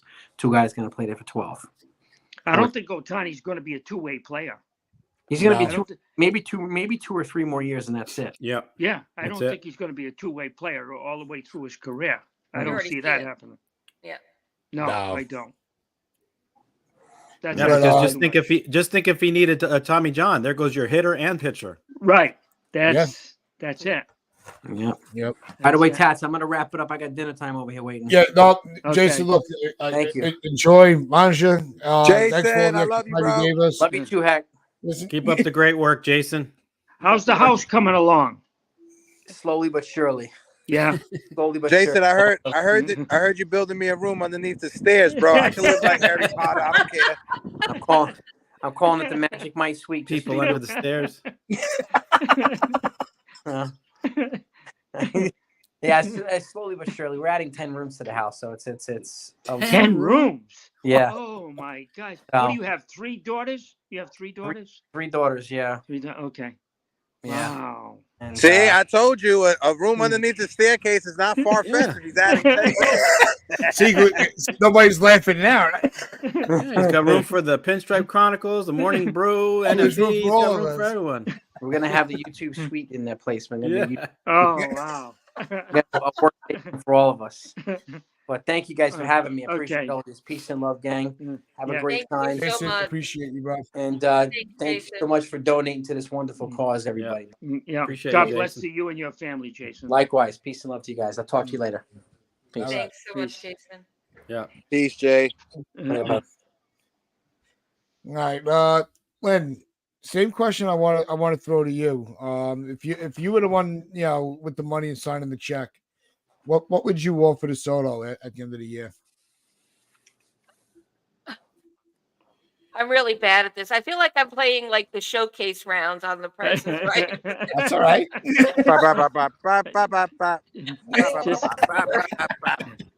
Just give us your thoughts.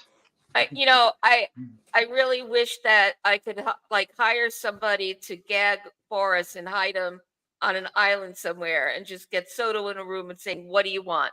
Yep. What can we give you?" And but we can't do that. So I'm gonna go pretty much with what Jason said. But really, I want it to be enough that we don't have to worry about opt-outs. I want him locked in for the rest of his career. So, how much would that take? I defer to you guys on that. I want us to feel secure with this, but not have a Stanton situation, because that's where this could always go. Yeah, but when you have all those, Anybody. Lynn, when you have all those years, though, there's usually opt-outs. Right. I understand that, and I'm not good at this like you guys are. This is the one thing I got to learn more about, and it hurts my head. This whole Right. tax thresholds and all that. Right. It hurts our heads. I online shop. I just here's my debit card. And Right. so Yeah. I like to think about those things until I get yelled at that, you spent all this much money. But anyway, yeah, I think that I can't give you a figure for the reasons I just said. My concern is you want him for the rest of his career, Mhm. but we've also been burnt. And I think Stanton, not comparing him to Stanton, is a cautionary tale. So what's the sweet spot where we're not going to be, laden down with somebody if God forbid at some point it goes a little bit south for him. But I really just want him to be from here on out a career Yankee. I want him in the Hall of Fame in Pinstripes. Right. We don't want him Jacoby Ellsbury. No contract Oh, like that. please don't even say it. You good? That's a swear word. I just threw up in the back of my mouth. Listening to what you just said, Jerry. Same. Thanks, Jerry. Yeah, no, look, it's obvious that the desire is to have Soto for the rest of his career. I don't think anybody would dispute that. And Lynn, I don't apologize for your opinion ever, especially on this show, because the concern about it turning into a Stanton contract, that's a valid concern, and don't think you're the only one that thought of that. Because it has come up in discussions. I'm sure, I know it's come up on our streams, and I'm sure it's come up in Hector and TC shows as well. Where people have that hesitancy for the long-term contract. Right. Because we've been burned so many times. Yeah. But it's Juan Soto. I think you have to absorb the risk. Yeah. Where you may not have the 35 through 40 age, where he's, we know he's not going to be a premier guy. No. But to one of the arguments I was making earlier, I forget which guest it was. It's been a very long day. But 50 years, 50 million a year in 15 years may not seem like it would hurt so bad like it would now to pay 50. Especially the way that the salaries progress throughout the game. Right. You know, I used A-Rod's contract as a reference. Everybody thought the Yankees were crazy paying him all that money. Could you imagine now if we got a superstar for $25 million a year? We'd be like, they'd be like, you robbed them. You robbed the player of value. So, you know, let Well, the time A-Rod progress and helped we'll us, helped see us in if that money was 2009 worth with it. yeah.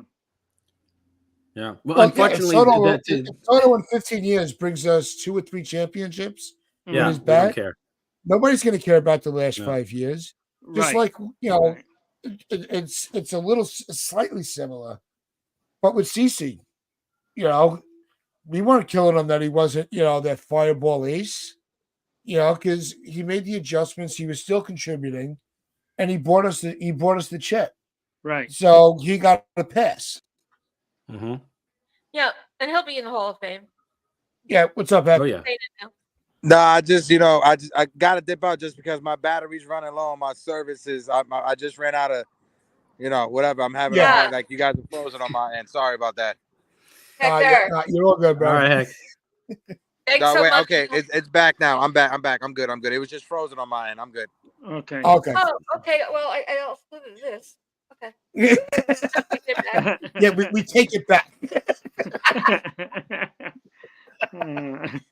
But you know, when you think And of like, WrestleMania is later on. I'm just saying. yeah, no, Rob already dipped out to Rob- start partying. Rob's already pre-gaming. Getting the chairs, tables. It's gonna. Yeah, but no, my hot take before I get out of here. Juan Soto, 2024 MVP in the American League. No Shohei Ohtani. So the race for the American League MVP is wide open this year, boys. Is wide open, Lynn, as well. So I'm marking it. Hot take, Juan Soto, AL MVP for 2024. Okay. There you I'll go. take what you're throwing down and Yeah. stamp of approval, Hector. I smell what you're cooking. Yep. Yes, sir. Uncle Tats, appreciate you. I know Celso already donated from Morning Brew, but guys, if whoever's watching, if you haven't donated, if you could just donate $2, $3 to help them out, it is for a dope cause. I know it's 2024 and we still have diseases like Parkinson's, but every dollar help when it comes to finding the research in order to find this cure for this disease that we still have out here. And yes, so I'm out in the wild fighting bears, tigers, lions, and everything Him and else. Dane. Are you finding Bigfoot too? Is it Bigfoot around? He's calling me right now. He's all right. I'm coming. Yeah. Listen, Hector, look, I always, we always appreciate you. You appreciate your time. You know, the Morning Brew, it's like it's familiar. You know, it really is family, and I can't No thank doubt. you No enough. doubt. And everybody on Morning Brew that helped. I know you. I was calling you. What do you think about this? Giving me advice on how to get everything set up. But that's why you're my nephew. Yeah. We're here, Tats. I Hector, love Jigger, you. great guys. They wouldn't be here. Me and Big Time Jerry wouldn't be here without this guy right here, down here. That's right. Hector. That's Yeah. right. So We he wouldn't gave be. us the opportunity to come on like he does with everybody else. Hey, and he pays You're a it legend. forward. And salute. I always salute this guy. He's good for this community. I mean, he says, "Oh, I don't think I had a good show." I'm like, "Are you kidding me? You're professional. This is you're the greatest. What are you talking about?"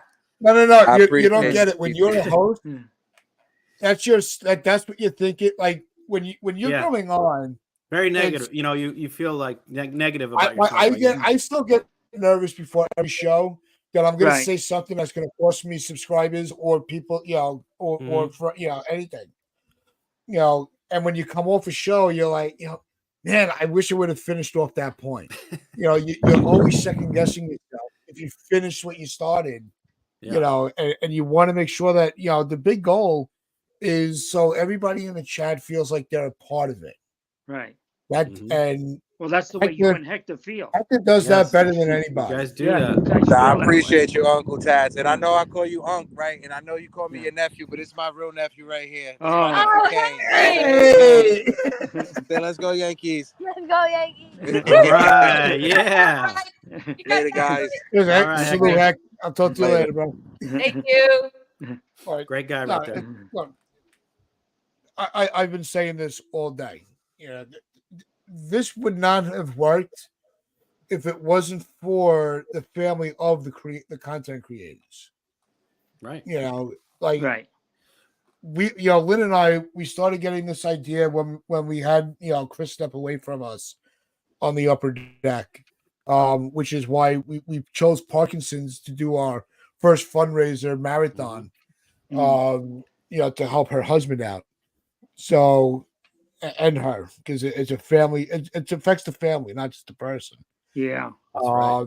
And like we said, everybody that we messaged, you guys never hesitated. You're like, all right, we're in,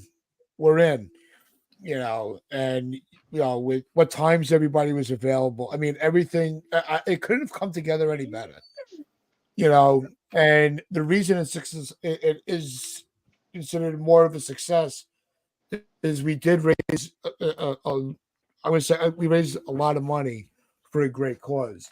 Right. We're just shy of that 500 mark, which to me is just incredible. But Yeah. you can still donate. Don't we're coming up soon to the final hour, because this will go until 8 o'clock. Mm-hmm. Don't stop doing charity for people that need. I really want to. I want to stress that message as well. It's not about what you could do in these 12 hours that we've been here. It's what you do the day before to help somebody's day better, and what are you doing to make tomorrow somebody's tomorrow better? Because it'll only make yourself feel better. So always look to give when you can, and if you can, give to this great cause, because they need the funds. It's not just about the medical part of it. It's also about creating support groups, care for the families where they might not be right next to a medical facility, and they don't have the resources that are close to them, where they can bring somebody closer, from an underprivileged neighborhood, throughout the world, because it's not just in the United States. This is worldwide, Parkinson's, and there's no cure. You don't know when it's coming. You don't know when it's going to end. Yeah. And it's a scary time frame. So, and I'm not trying to get everybody in a somber mood, but It is what it is. despite all the laughs that we've had today, this is a bigger purpose. Yeah. So it's almost like those old, Jerry's going to remember this, the old comic relief shows. Oh yeah. Sometimes healing is laughter. Yeah. Or the other way around. Laughter is healing. But if you can, just give a little bit. If you can't, well, nobody's going to force you. But if you can, we do appreciate anybody that clicks on goes to the website that we've been. Okay. We are probably over D-Rod saying, because people did donate directly. We don't have those totals yet. We'll find out from them over the next couple of days, and on the morning shows, we'll announce the total donations. But you also see we got the QR code in the top for the buy me a coffee or a super chat. Anything would help, and everything is going to the people that need it. So we appreciate everybody for that. So again, with that also being said, let's get back to a little bit of fun, some baseball talk. Tats, could I add one more thing? Absolutely, you can. Thank you. So for anyone living in the tri-state area, we all know how beautiful Central Park is in the spring. So if you can't give in dollars, but your feet work like they don't work for people with Parkinson's, support the walk in Central Park on April 23rd. Get some pledges in and go have yourself a nice walk in the park. It's literally a walk in the park, not just figuratively a walk in the park. Right. And you could contribute that way as well, and spread the word about that if you're not in the New York City area, and get somebody to walk for you. There's more than one way to give support, and it's even about just by raising awareness. And so I just wanted to plug the Central Park event as well. Yeah, and hopefully everyone's safe from that freaky earthquake you guys had. What's going Yeah. on? Oh, I can't even. Oh my gosh. They've Yeah. had a dozen aftershocks. Yep. Yeah. So did Yeah. we. Yep. Yeah, I was telling guys earlier, I work remote 2 days a week, so I was home, and a bunch of stuff flew off my office shelf, like the lighter thing. So, clearly Right. I'm not injured, but like my little Carvel Yankee helmet when you get the ice cream at the Ah, stadium, yeah. that I could go for some right Carvel off right at now. at my head. So Todd knows about earthquakes. He lives in California. Oh, yeah. oh, And I okay. lived in Yep. California for 37 years. We're not New Yorkers. Don't do this thing. No, We're not Yeah. used to not it. used all. to it. No, I don't My get it. niece is scared of them. I'm thinking my furnace is blowing under my feet. I had no idea. Like, Yeah. No, the weird part about it was, we were on the air at the time.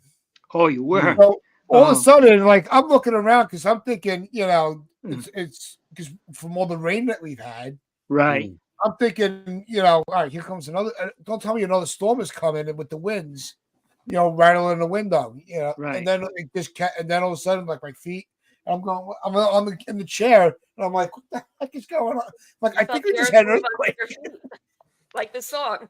And I was waiting for everybody to say, Uncle Tass is out of his mind again. And then I see in the chat that everyone's like, yeah, we had an earthquake. I was like, holy shit. Right. Is that the only one you've ever experienced? I mean, you guys Yeah. get earthquakes? No, only one. No. That's the only one? Yeah. Wow. They had one in 1884, Todd, in New Jersey. I was 1884. not there for that one. Very I rare. know. Yeah. Just missed it. Yeah. Just, wow. Well, hopefully everyone's safe and yeah, it's just Yeah. Then I also read that it was felt all the way from Pennsylvania to Right. Vermont. Yep. It wasn't because at first I was like thinking like tri-state, and then it was like no, this state felt it hit the whole northeast region. Yeah. Connecticut. Yeah, I called Boston. Dad, I called Dina, I called my aunt, my Yeah. godmother, and she said no, she didn't feel it. She was in Rhode Island, Providence, Rhode Island. So No, I don't think they it didn't struck feel in it. Rhode Island. But No. Connecticut, I think she said Connecticut, Boston. Yeah. Yeah. Yes. Yeah, Yeah. that's true. That's Connecticut, crazy. On the Boston. coast side. Chris and Mm. Pete, we asked them. They didn't feel it, but they're inland Connecticut. They're like all the way west Connecticut. Pete Yeah. lives in Richmond, Virginia. He didn't Yeah. feel it, did he? He lives in Richmond, Virginia. Yeah, but he felt it? No, he didn't feel Oh, it. okay. Okay. That's not Pete Oh, lives thinking in about a different Pete. Okay, yeah. Pete Simonetti lives in Richmond, yeah. Virginia. Oh, Yeah. that's right. Yeah. Yeah. No, but Okay. but the source of the earthquake was only like 6 miles away from New York City. New Jersey, So wasn't it? yeah, what? It was in New It was Jersey. in New Jersey, Yeah, but Yeah, you know, Lebanon, the on- city on of the map. Lebanon. yeah. So yeah, it was something like 6 miles or so from the Mm. stadium, and I'm about 10 miles north of the stadium. Yeah. So It rattles people. It rattles people when Yeah. they've never Yeah. experienced it before. it was really Yeah, funny. everyone's like, you all right? Are you all right? I'm like, I don't know. I'm not under rubble, so I'm good. Yeah. Yeah. The house was still standing. And what's funny is Jones put in the comment here that the dogs felt it before she did. My Oh, pets they always do. never Yeah. moved. My cat Yeah. never woke up They either. never moved. Yeah.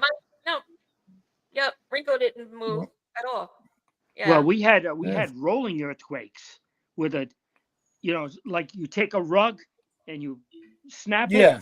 We've had rolling earthquakes in California. Not only shakers, shake and bake, but we had rollers. I know I Oh, was yeah. in bed like 4 a.m. in the morning, and you could feel. My wife was in the shower one morning, and the place was rattling. Yep. Yeah, it always seems to happen that way. That they're in a bathroom to some degree when it happens. Yeah, You know, it just because my rattles. aunt lived in California for a long You're time, and that was always her fear. Yeah. That Well, she'd I have to rush out. Oh, I have my some goodness. suspicions about where Judge was because the press was asking him yesterday, if he felt the earthquake, and he said absolutely. At the stadium we felt it, and then the next reporter said, "Where were you when it happened?" And Judge said, "I prefer not to say." Oh, It was during batting practice. but Yeah. it just and he blushed. So like Yeah. clearly Yeah. he was in Yeah, the stadium. Glaber Perhaps in Torres the was men's batting, I think. room. Yeah. Yeah. Yeah, Yankee Stadium was shaking. The ground was shaking over there at Yankee Yeah, and Stadium. it It had wasn't to have been. it Yeah. wasn't Well, they thought it 96 was the when sound shit- system. Yeah. We talking a lot about with Soto with the contract and things like that. Right. I want to get back to another player that we brought up. And that's Nestor. And TC, I know you and Hector broke this down. So before I get your take, obviously I want to get your father's first. Jerry, what are you seeing from Nestor that do you think is there anything specific to why he's having an issue with the first inning? That's been his downfall. The first inning is very difficult.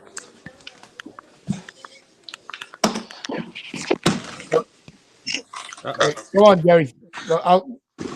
Maz is he knows to. not, we lost his volume. sound. Okay.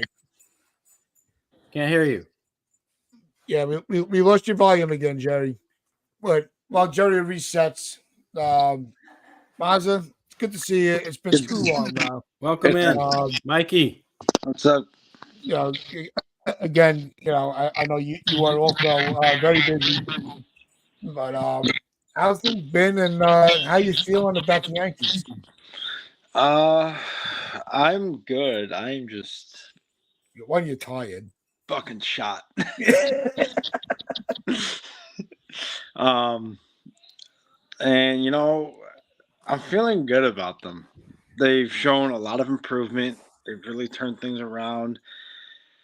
They've made a lot of adjustments this year. James Rousen has been a very big improvement and as a hitting coach, and he's almost got that Sean Casey feel, and Juan Soto's been that person that we've needed to get this team back on track. There's not enough words to describe how this team has been this year. They've got fight, they have swag, they've got everything that we've been wanting for the last decade now.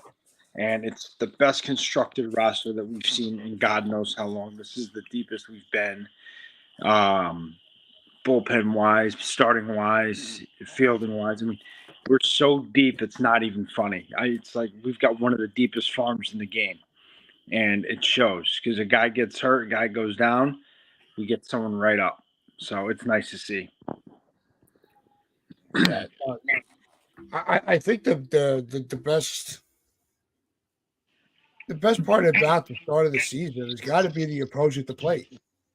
Yeah. They're taking pitches when they're supposed to. They're working the count.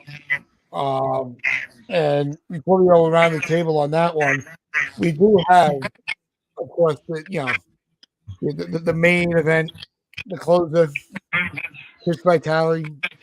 You ready, Chris? Give me your thumbs up. Yep. All right. So we got Chris Vitale for 4-9. Hey. Yep. Hey, Chris. It's What's going on, Chris, guys? it's been one of those days. We just roll with it, dude. I am But, getting torched. I'm getting torched on Twitter right now. For what? Because the pitch clock sucks. It does. I know. Where's your video, Tats? It You're does. out. You're not on video. I'm hearing No, an I know. echo. I'm hearing an echo. Is anyone else getting that echo feedback? It's one Yeah. of the, it's one of the Is that phones. me? Here, hold on. Maybe it's me. No, it was before you came on, Chris. Hey, by the way. Okay, fine. I'll throw this in. Maybe that helps.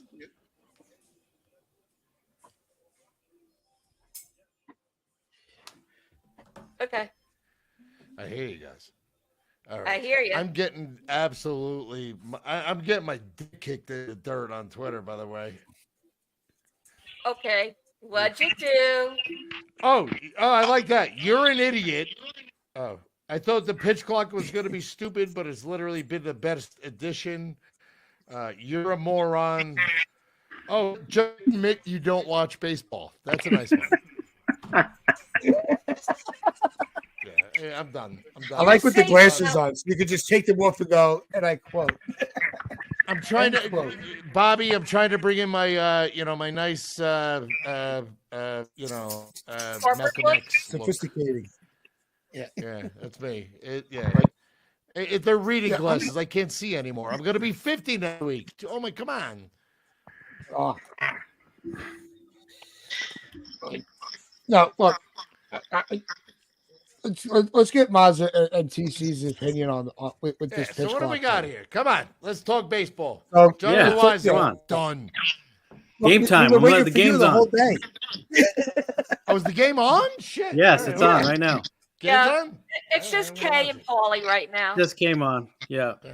But you want my opinion on it? The pitch clock's a fucking joke, just like Manfred. Thank you.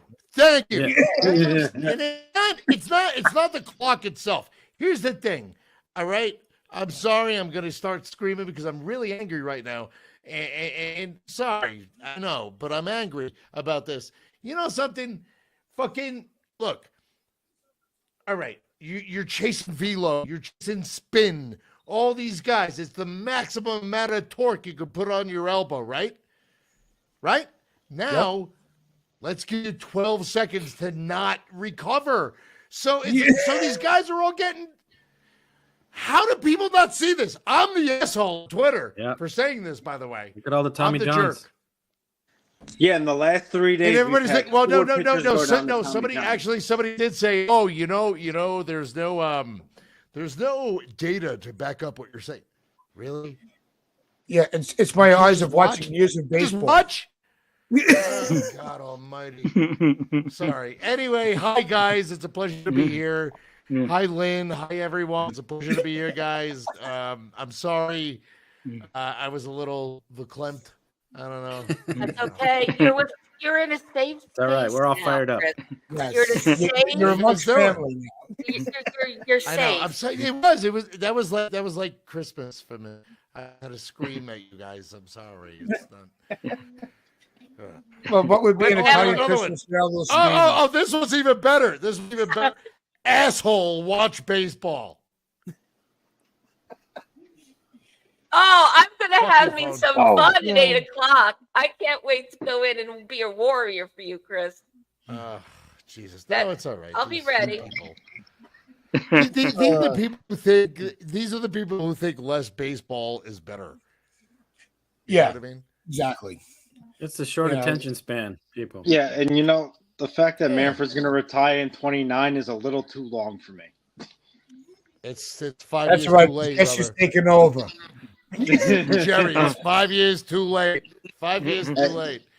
I got a Yeah. proposal for I everyone. can't wait to see. I can't wait to see how much more screws them up Yeah, in those 5 years.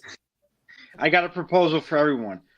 Anyone in favor of Uncle Tess becoming the commissioner of baseball with Chris Oh, Vitale yeah. right there? I already put in. I am in. Yeah, yeah. I'm in. I am in. I'm voting for him. Yeah. Writing him in right now. Yeah. I'm I voting should, 10 I times. should switch the header on my Twitter account to future commissioner. I think it actually says that on mine too. I think it says future, like next commissioner of MLB. I'll get rid of it. I'll vote for Bobby for sure. Send in those ballots. Send in those We can work ballots. together. That's you want to. I mean, maybe that would put baseball on its heels. Could you imagine me and you running this game? You'd make But, baseball great again. Yeah. Yeah. Yeah. Why not? Oh, hey! By the way, Anthony Rendon breaks 267-day hitless streak. Oh, God. Oh, Did you see wow. D-Rod's comment? That's a waste of money. That guy. Think? Oh my God, they're the worst. they don't know what the hell they're doing out there. I live out here. They're terrible. Oh, this- They're terrible. But Chris, before we continue into this wonderful Yes, discussion, sorry. Sorry.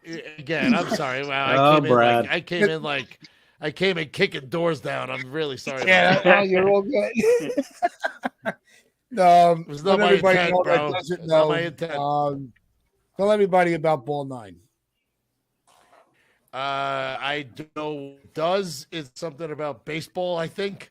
No, we do. No, we do. Look, I started it during COVID. Bobby, you know this.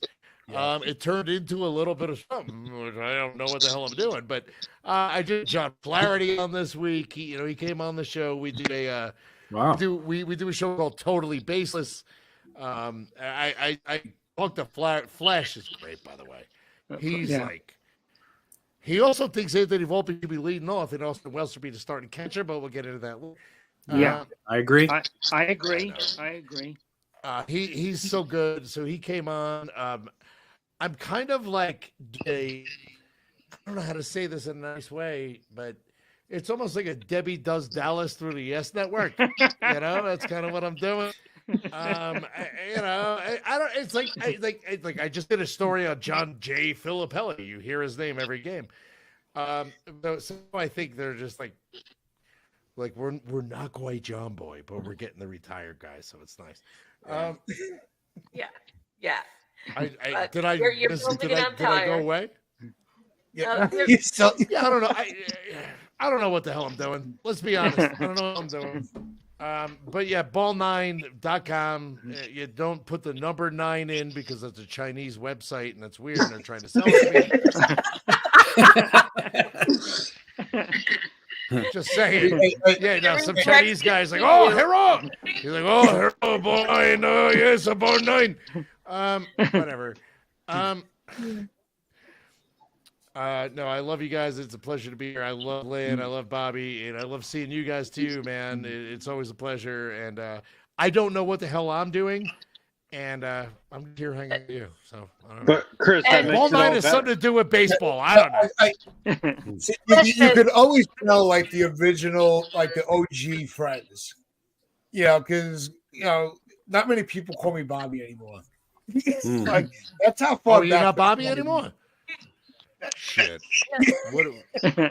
No, I might legally change Uncle my name. Grandpa Tats now. Yeah. Uncle Grandpa Tats. Yeah. Yeah. All right. So, I might legally change it. Now I know. Now I know. See what? Now I know.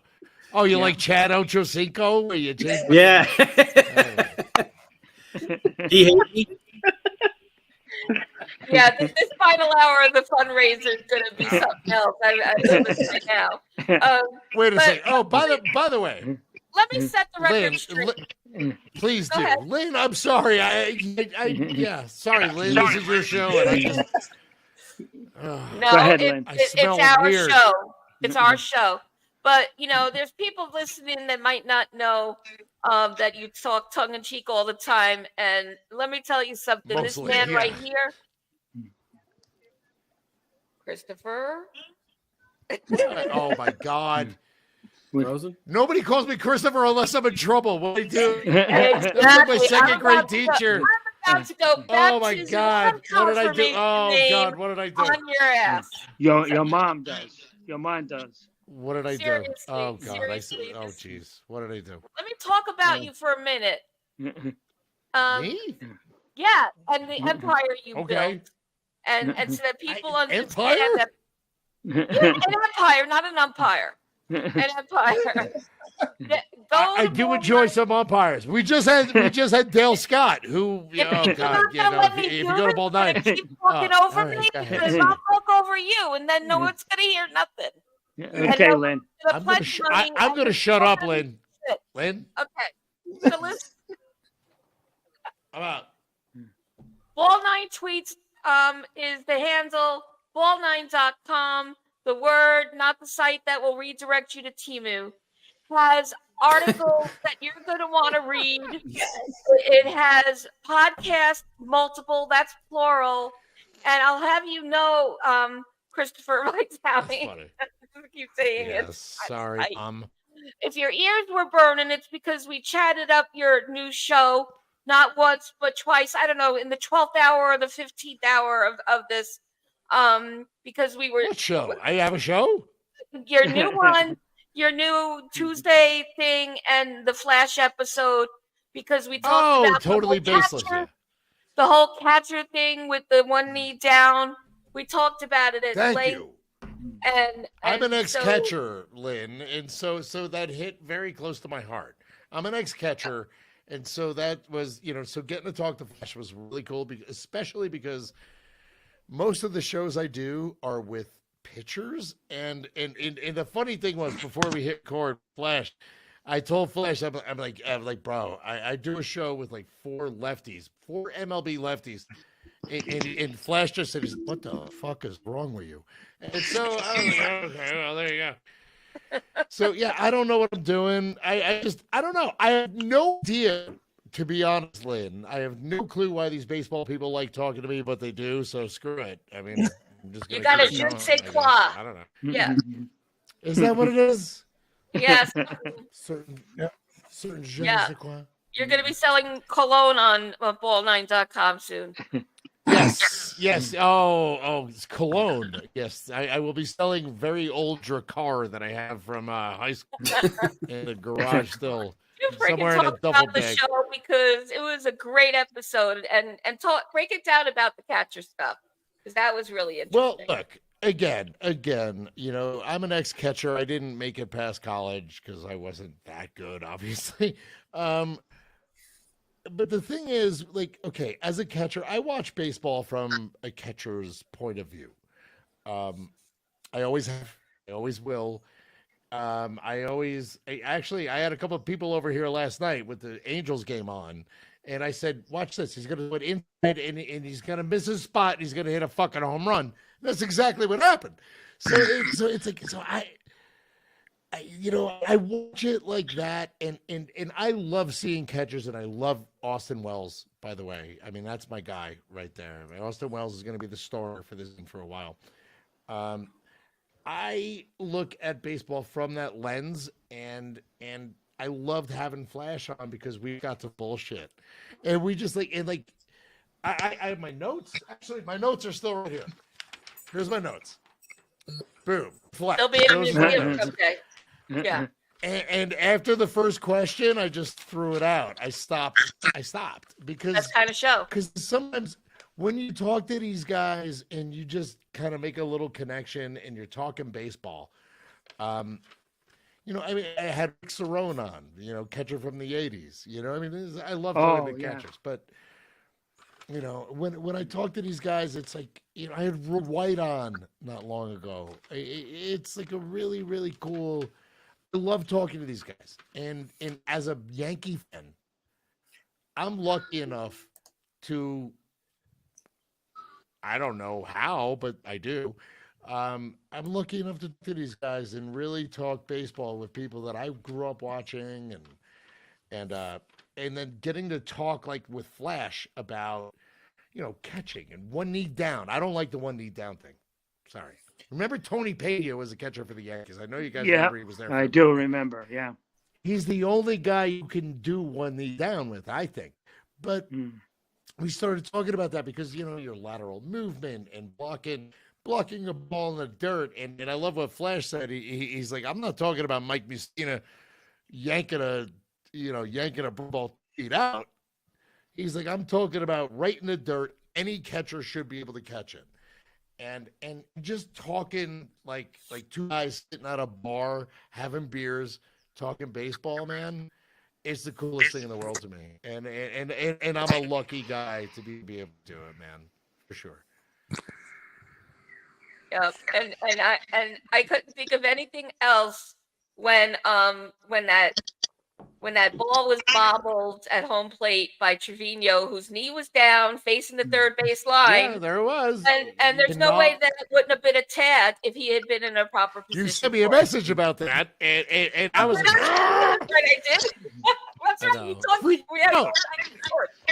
Yeah, talked about it all day. It's like, look, as a catcher, and look, I'm built like a catcher. I mean, I am a catcher. Look at me. I am an ex-catcher. It's like, I mean, like, I'm not Aaron Judge. I was just a catcher. So I mean, like you said, his knee was down. How the hell is your knee down when that ball's coming in? Granted, not for nothing. If you don't score 1 run, you're not going to win anyway. But Right. that's neither here nor But there. it was far gone in the 9th inning. You're right. You're right, and Jerry. You're Yeah. absolutely right. I mean, Yeah. yes. I did think Sean looked good. I think he looked good. What do you guys think? No. Lynn? You think who looked good? Anyone? Strowman. Oh, he looked Oh, terrific. Strowman. Listen, Strowman. Ah, you're talking. Come on, go around the horn. I'm Two going to straight drink my innings. beer. So, God. 6 solid Everyone- innings. everyone all day has been talking about how good Yeah. Juan Soto looks in pinstripes, Mm, and I yeah. agree. But Yeah. so does Strowman. And Right. I Strowman never looks good thought, in pinstripes. I never thought I would say that because I was against it at first. But You one are over, all which I'm in, very happy about.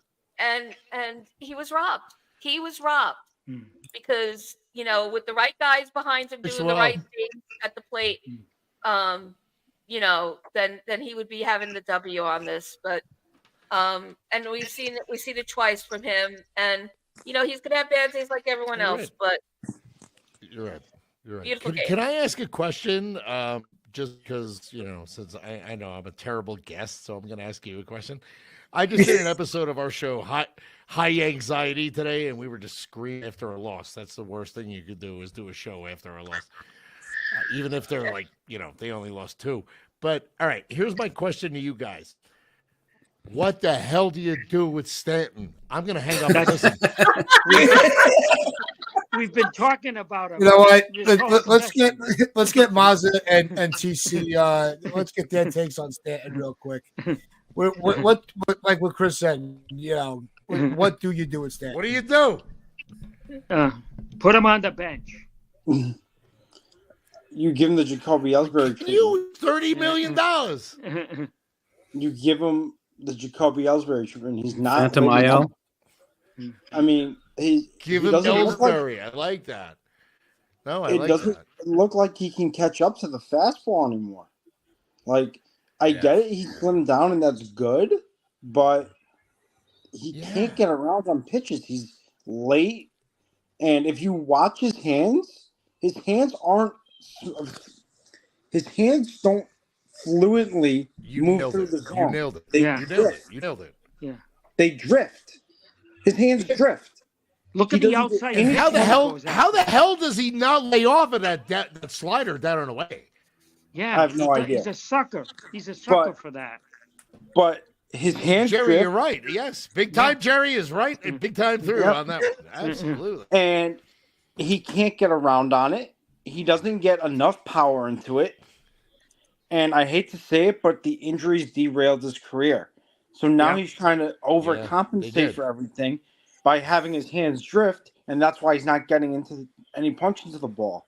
And I right. loved You're right. Stanton playing, and I loved watching him play, but I don't know if he can play on a major league level. Is he done? Is he done? I mean, like I don't Getting think he hit in has the it anymore, face. and I hate to say that because I want to see him do well, but I don't. I want to think see him he's doing succeed. it. I really do want to see him succeed. But he's late on fastballs, Yeah. and whenever a pitcher Every throws him a fastball, breaking yeah. ball, he looks terrible. Yeah. I don't know if he Lost. can Later do it down in the anymore. way, Mazza. He looks lost. He can hit balls. All right, over so 400 feet. yeah. Oh, when he connects, yeah, but that's Yeah. kind of like blind squirrel. Blind squirrel finds a nut. I literally have a bunch of squirrels in my yard that I throw peanuts to, and one of them went blind. So it's literally I named him Giancarlo. So he's like I have a blind squirrel in my yard that I named Giancarlo. I'll tell you what's wrong with him. every now and again. I'm just saying. He's not- that's all. I mean, He's not Big G anymore. No, he's not. You know what? But here's the thing, and I asked this. We did an episode of High Anxiety today. So I'm gonna ask it. You know what? I asked them. I'm gonna ask you. Does he change his name back to Mike Cruz? Yeah. Supercalifragilisticexpialidocious Cruz Giancarlo Stanton. I mean, I don't know, but something's gotta help, bro. It's hard Something's to gotta watch. help. We need the help, bro. yeah, no, we do, and it's hard to watch it. It's Yeah, really hard it to is. It's painful. It's sad. Um, It's sad to it's see. sad It's because sad to see. he was on a Hall of Fame trajectory before the injuries, and then ever since he got hurt, he just hasn't looked the same. See, you're absolutely right about that. And here's another thing. It's like, okay, so if he does hit that, think about if he, sticks around for a while and he hits 500 home runs.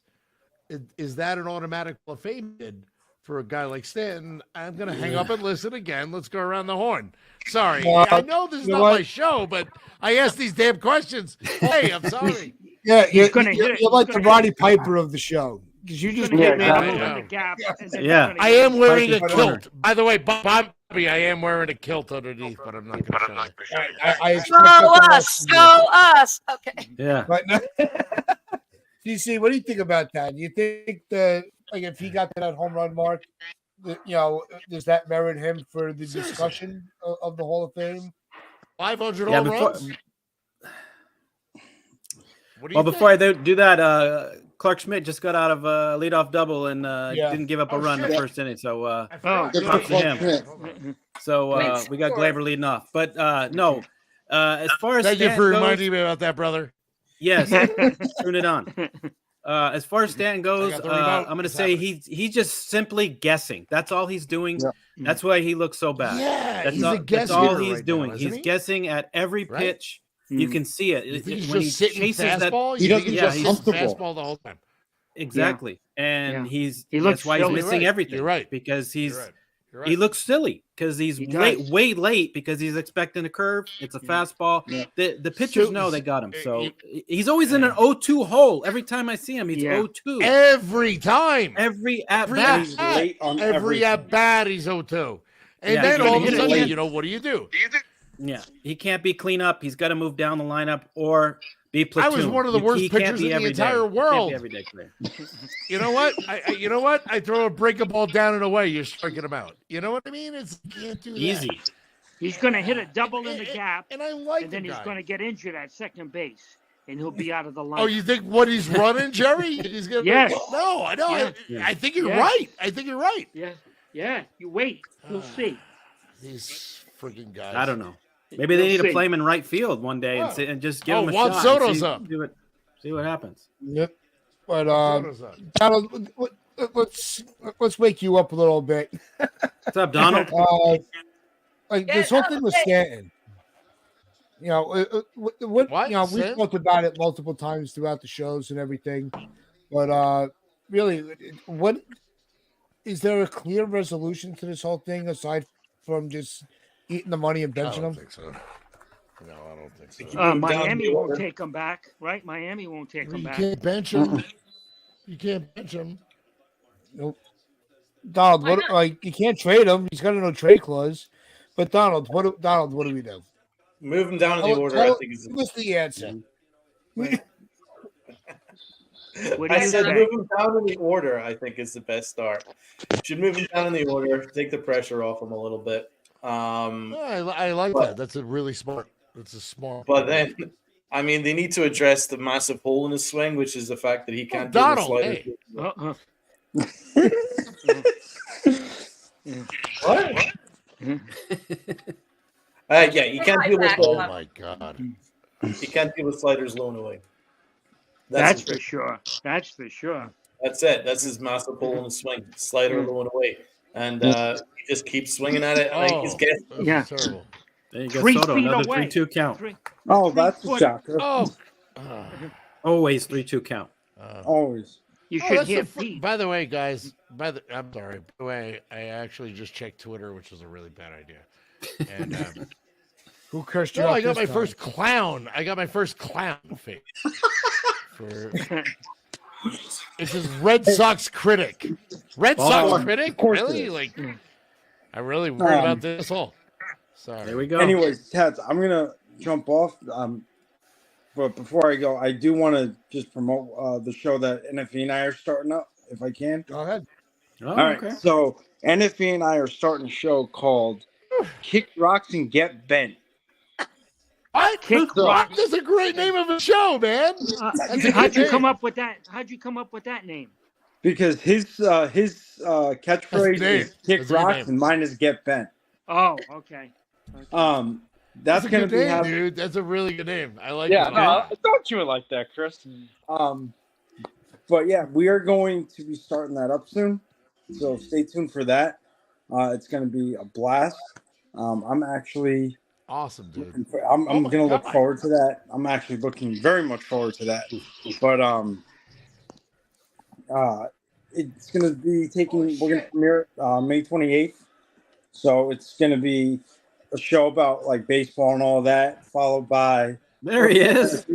I had to come up with this one segment. because you made the announcement. I'm like, I got to Kick be rocks. Yeah. Exactly. There it Kick goes. rocks and get bent. Kick rocks and 2 to get bent. nothing. 2 to There he nothing. is. Aaron Judge. Let's go. Oh! Wait, I see it. Tats, where are you? No, I'm still here. I'm still here. And then That's after all for you, NFP. All of that cheering. NFP Yep. brought the good energy. yes, he did. Number one, and then- number one before Santa, yes, brought the energy. By the way, I just had an earthquake.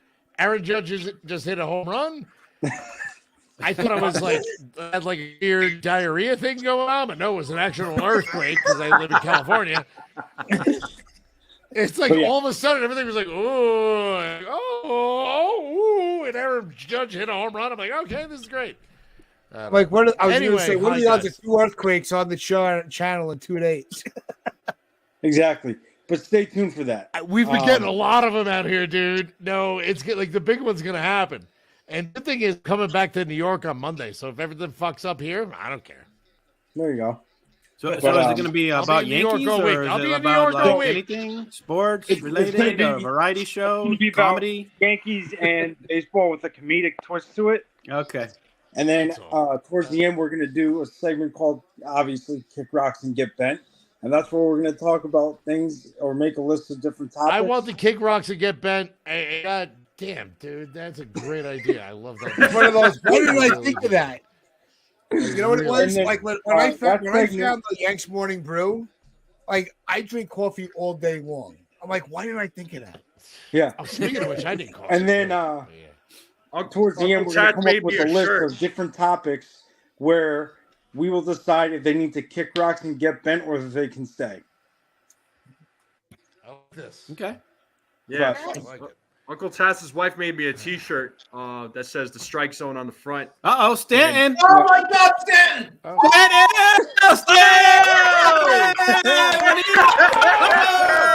Are you kidding me? See? He It's heard also us becoming all a good day team. long. Like I said, I named my blind squirrel outside Giancarlo. Yep. You It's found because it. of Blind this squirrel, fundraiser that he nut. did that. Come because on, we talked baby. about him all day. Woo! All right. go. He's got his confidence But- back. Guys, I will catch y'all later. Tats, this was awesome. If he Thank you gets for being on if he gets today. hot, if he gets hot. Time, man.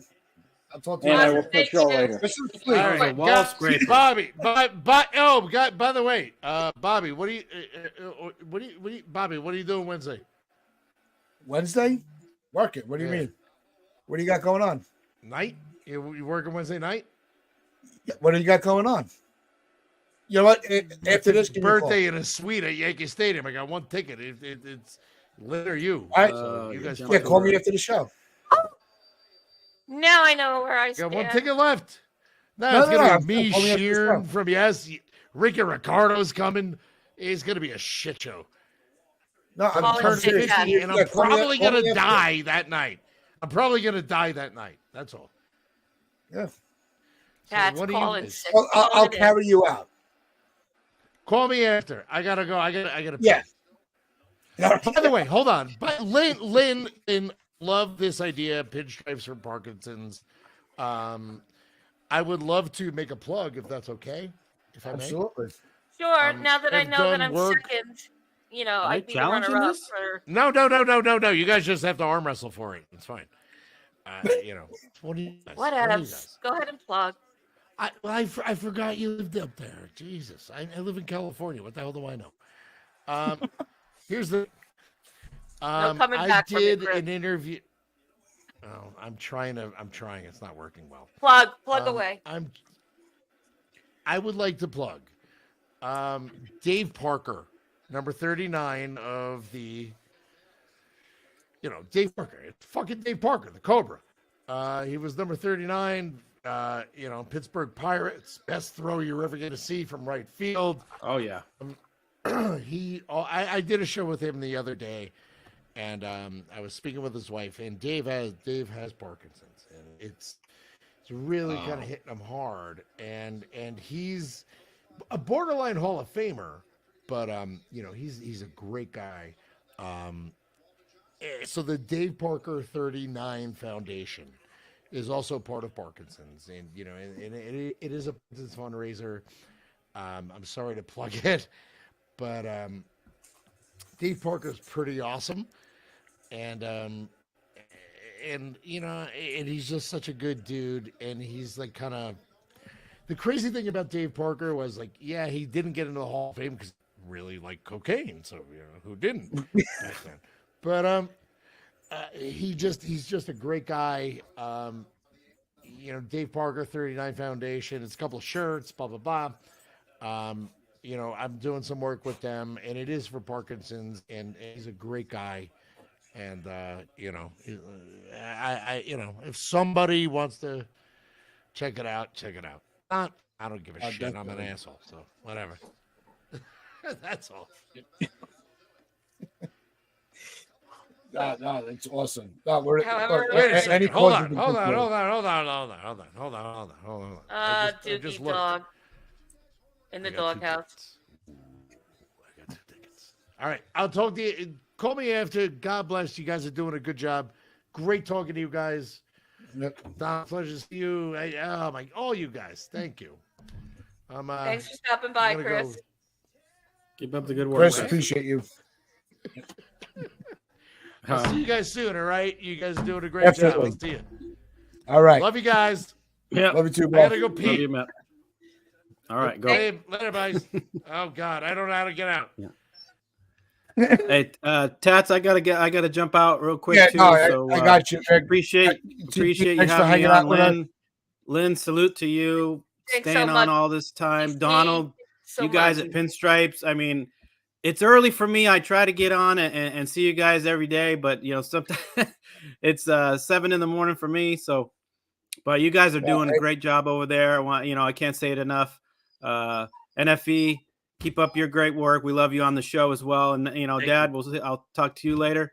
We'll see you in June. He's coming out my way, so I can't wait. We're gonna do a show with Hector together. Dad, by the way, that's awesome. We already planned it, so you're gonna be on with me. So, guys, keep up the great work. Thanks for the good cause.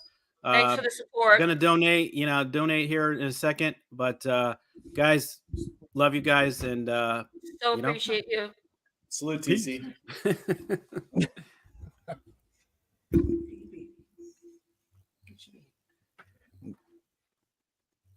No, not right. So, I mean, what a way to start the game, though.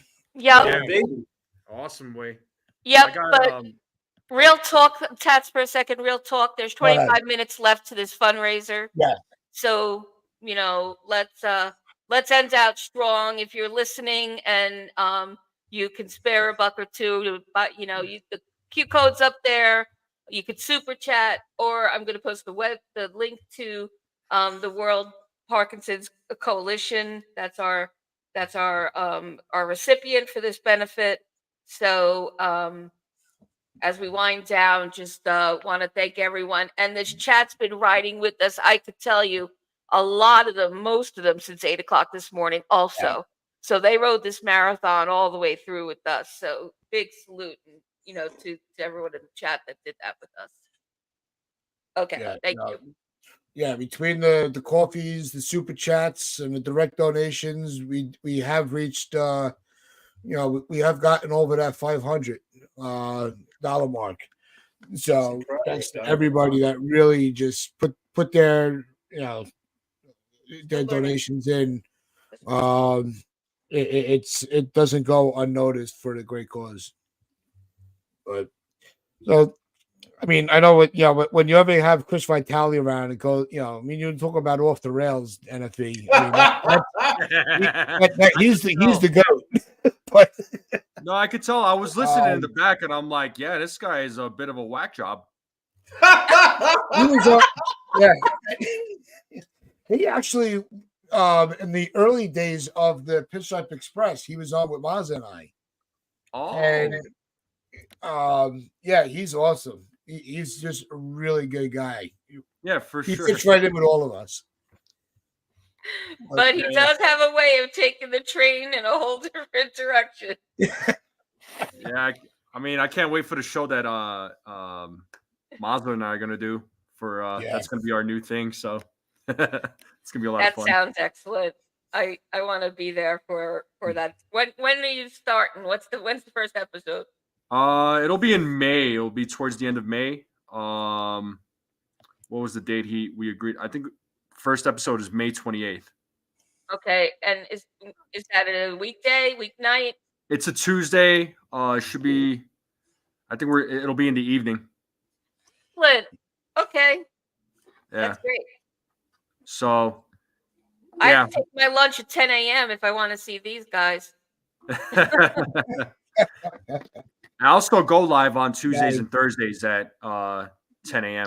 So 10, yeah. Yeah. But stuff. yeah, I have to ask because I don't get a chance to talk to Jerry too much. But are you enjoying hanging out with us at all? Is volume Can't hear still you. out? He's muted. He's muted. Oh yeah, Jerry's You're muted, had trouble Jerry. the whole time. You're still muted, Jerry. Oh, he muted himself. There you go. He muted. Yeah, he might have to. He might have to get out and come back in. Maybe. Yeah, that's what he's had to do a few times. Yeah, unfortunately, with the phone, sometimes that happens. He'll come back in. We'll put him back on the screen. Yeah. Jerry's the real one. Yeah, I actually like that he actually changed his thing where it says "Big Time Jerry." Hector started that one. But no, it's here he comes.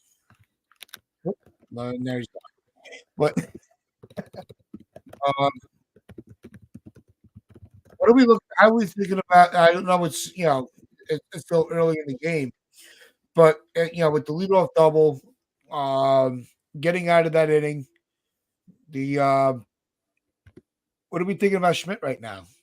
Well, he's left a couple pitches up, but he did well battling out of that situation with the runner at third and one out. He managed to keep the score at 0, which is great. There's another runner in scoring position now because, again, he left another pitch up in the zone for a double. But apart from that, he's battling, and I like to see that. Let's see if he can get Varsho out. He's up 1 and 2. Yeah. So with the leadoff double, and as much as we attack the Rays for things, that they are a legitimate lineup. And so to be able to get the 2, 3, 4 guy without the run scoring was huge. Yeah, it was really impressive. Yeah, Schmidt. His pitches are looking pretty good. Knuckle curves working. Mm-hmm. Yeah, Schmidt's been in that Astros game he pitched well. And then this game so far, he looks pretty decent. So I mean he's off to a better start already compared to 2023. So yeah. You got your volume working, Jerry? Still not hearing him. Got him. Yeah. Cutter struck him out. Schmidt Nice. is that one, baby. Schmidt's looking good. But like Lynn said before, we're down to the final 20 minutes. Lynn, like I said, you've been grinding out, most of the day. And big thank you to you. But really, I want to actually, I not that I don't want to thank. I want to thank everybody. Chat, the guests, my co-hosts, and the Chronicles family. This, you have to call it a success. Everybody banded together for a great cause. We were able to raise some money, and Yep. All right, you got out of another inning. Got out of another inning. Yeah, battling, baby. You know, I haven't. You guys are spoiler alerts because DirecTV lads, man. Now I'm going to see it. Okay. What you just It was saw, a hell of a play. Hell of a play at third. yeah. But sorry, Tats.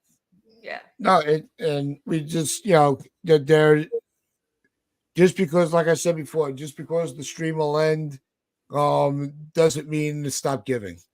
So if you're able to give to charities, even if it's not Parkinson's, this is, even though we're pushing for it today, just be charitable in life. It'll come back to you tenfold.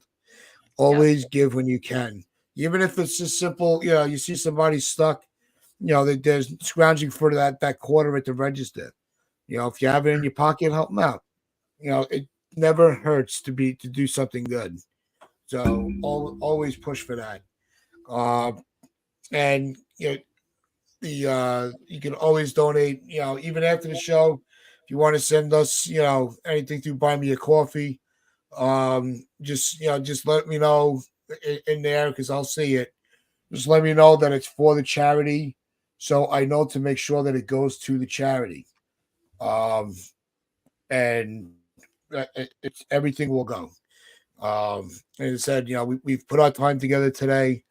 We got nothing out of it except for the gratification of doing some good for a cause and hanging out and interacting with a lot of phenomenal people. All the content creators that came in, I can't say enough about what they've been able to do. From No Crying in Baseball, NFE spent a lot of time with us this morning. Anthony Garcia with another $10 donation. Garcia, thank you so much. Charity doesn't end. But with NFE was with us a lot in the spent some time with us in the morning. We had all the guys from the Morning Brew, even Big Time Jerry, everybody's favorite guy in the comment section. I know, Jerry, you're having trouble with your volume and your audio so we can hear you, but I see you. I see the good you do for people and the positivity you bring to the chats on the stream. So, hats off to you as well, my friend. Look forward to seeing you soon. We also had with us Jason from 161, who spent a lot of time with us. Chris Pizola, from Talking Rivals. Jacob from Yankees Twitter. It really, everybody just, there was no bad vibes today. Everybody was, wanting to do something special. So we were glad that it works out for all of us. And and Brad too. Brad was another one of those, along with Donnie. D-Rod was with us for a long time. But Brad's been with us all the way from Australia. He's been hanging out with us all day. To make sure that the cause was supported. Yeah. Wow. And time zones is not easy. Especially Australia. Yeah. Yeah. Yeah. And Don, I'm just late for you too. So That's all right. I live in East Coast time. It's fine. Okay. Yeah. And Tats, I just want to make sure that everybody knows that this was your brainchild. You're the one that called me and said, here's what I want to do. This is what we're good. This is what I'm thinking. And, so this came from you and from your heart. And if it weren't for you, this would not have come to what it became. And so I just want to make that clear to everybody. And you had your team behind you, and all these amazing people you just shouted out.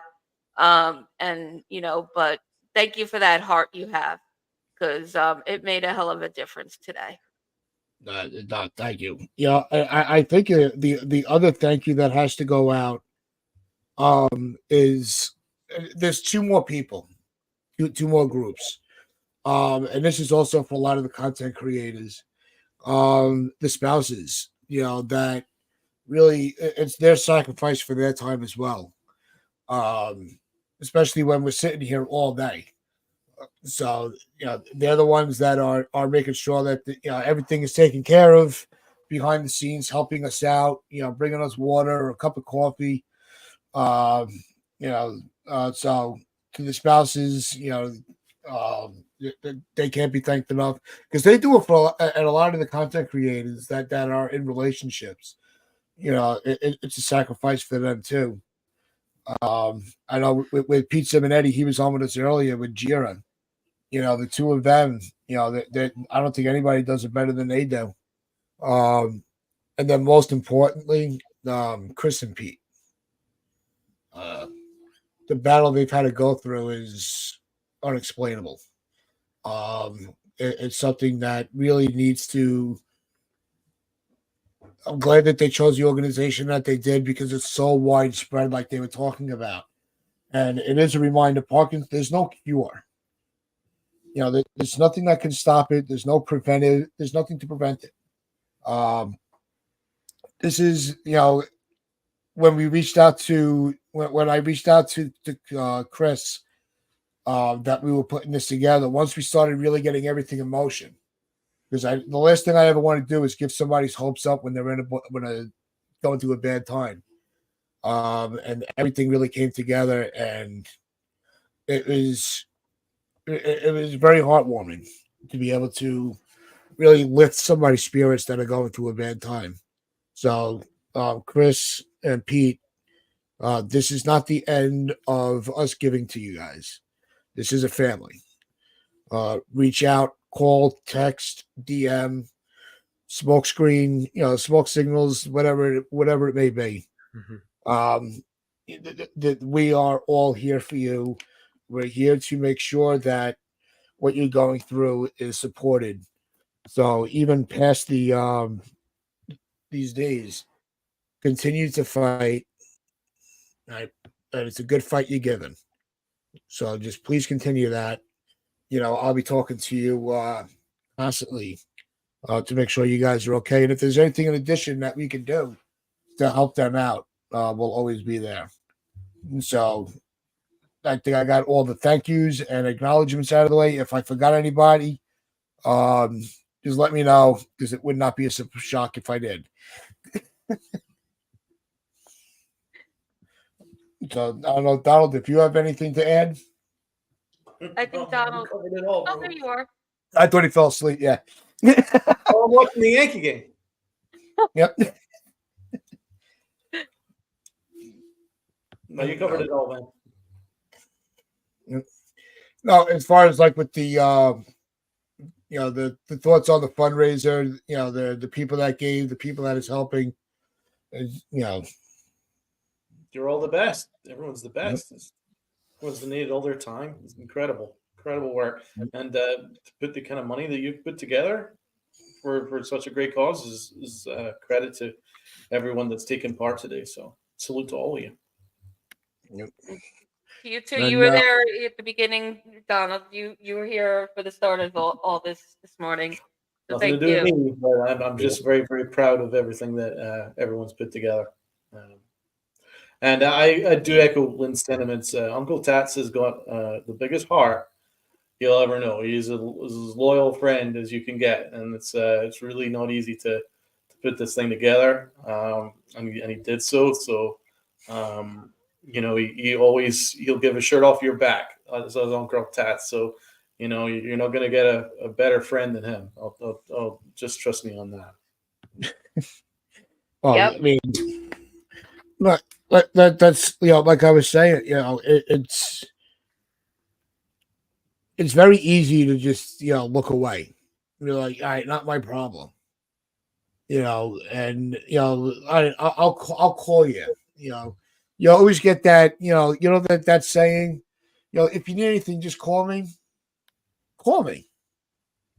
Or if I see that you don't want to ask, I'll reach out to you. It's a very rewarding life that way. And I know I don't like talking about myself. I really don't. Or I don't give myself gratitude. Maybe I should sometimes. You know, That's okay. We'll do it for you, man. This We'll do it is for it's you. not about, but this is not about me. This was not Yeah. about growing the channel. This is just about just being good, you know, and doing good for people down on their luck. And it did not take a lot. You know, there's 365 days in a year. You know, it's you know, it's one day to do something. You know, and there's nothing stopping anybody from doing anything for anybody else that's going to give them a better chance. You know, and that's really the message that I wanted to push.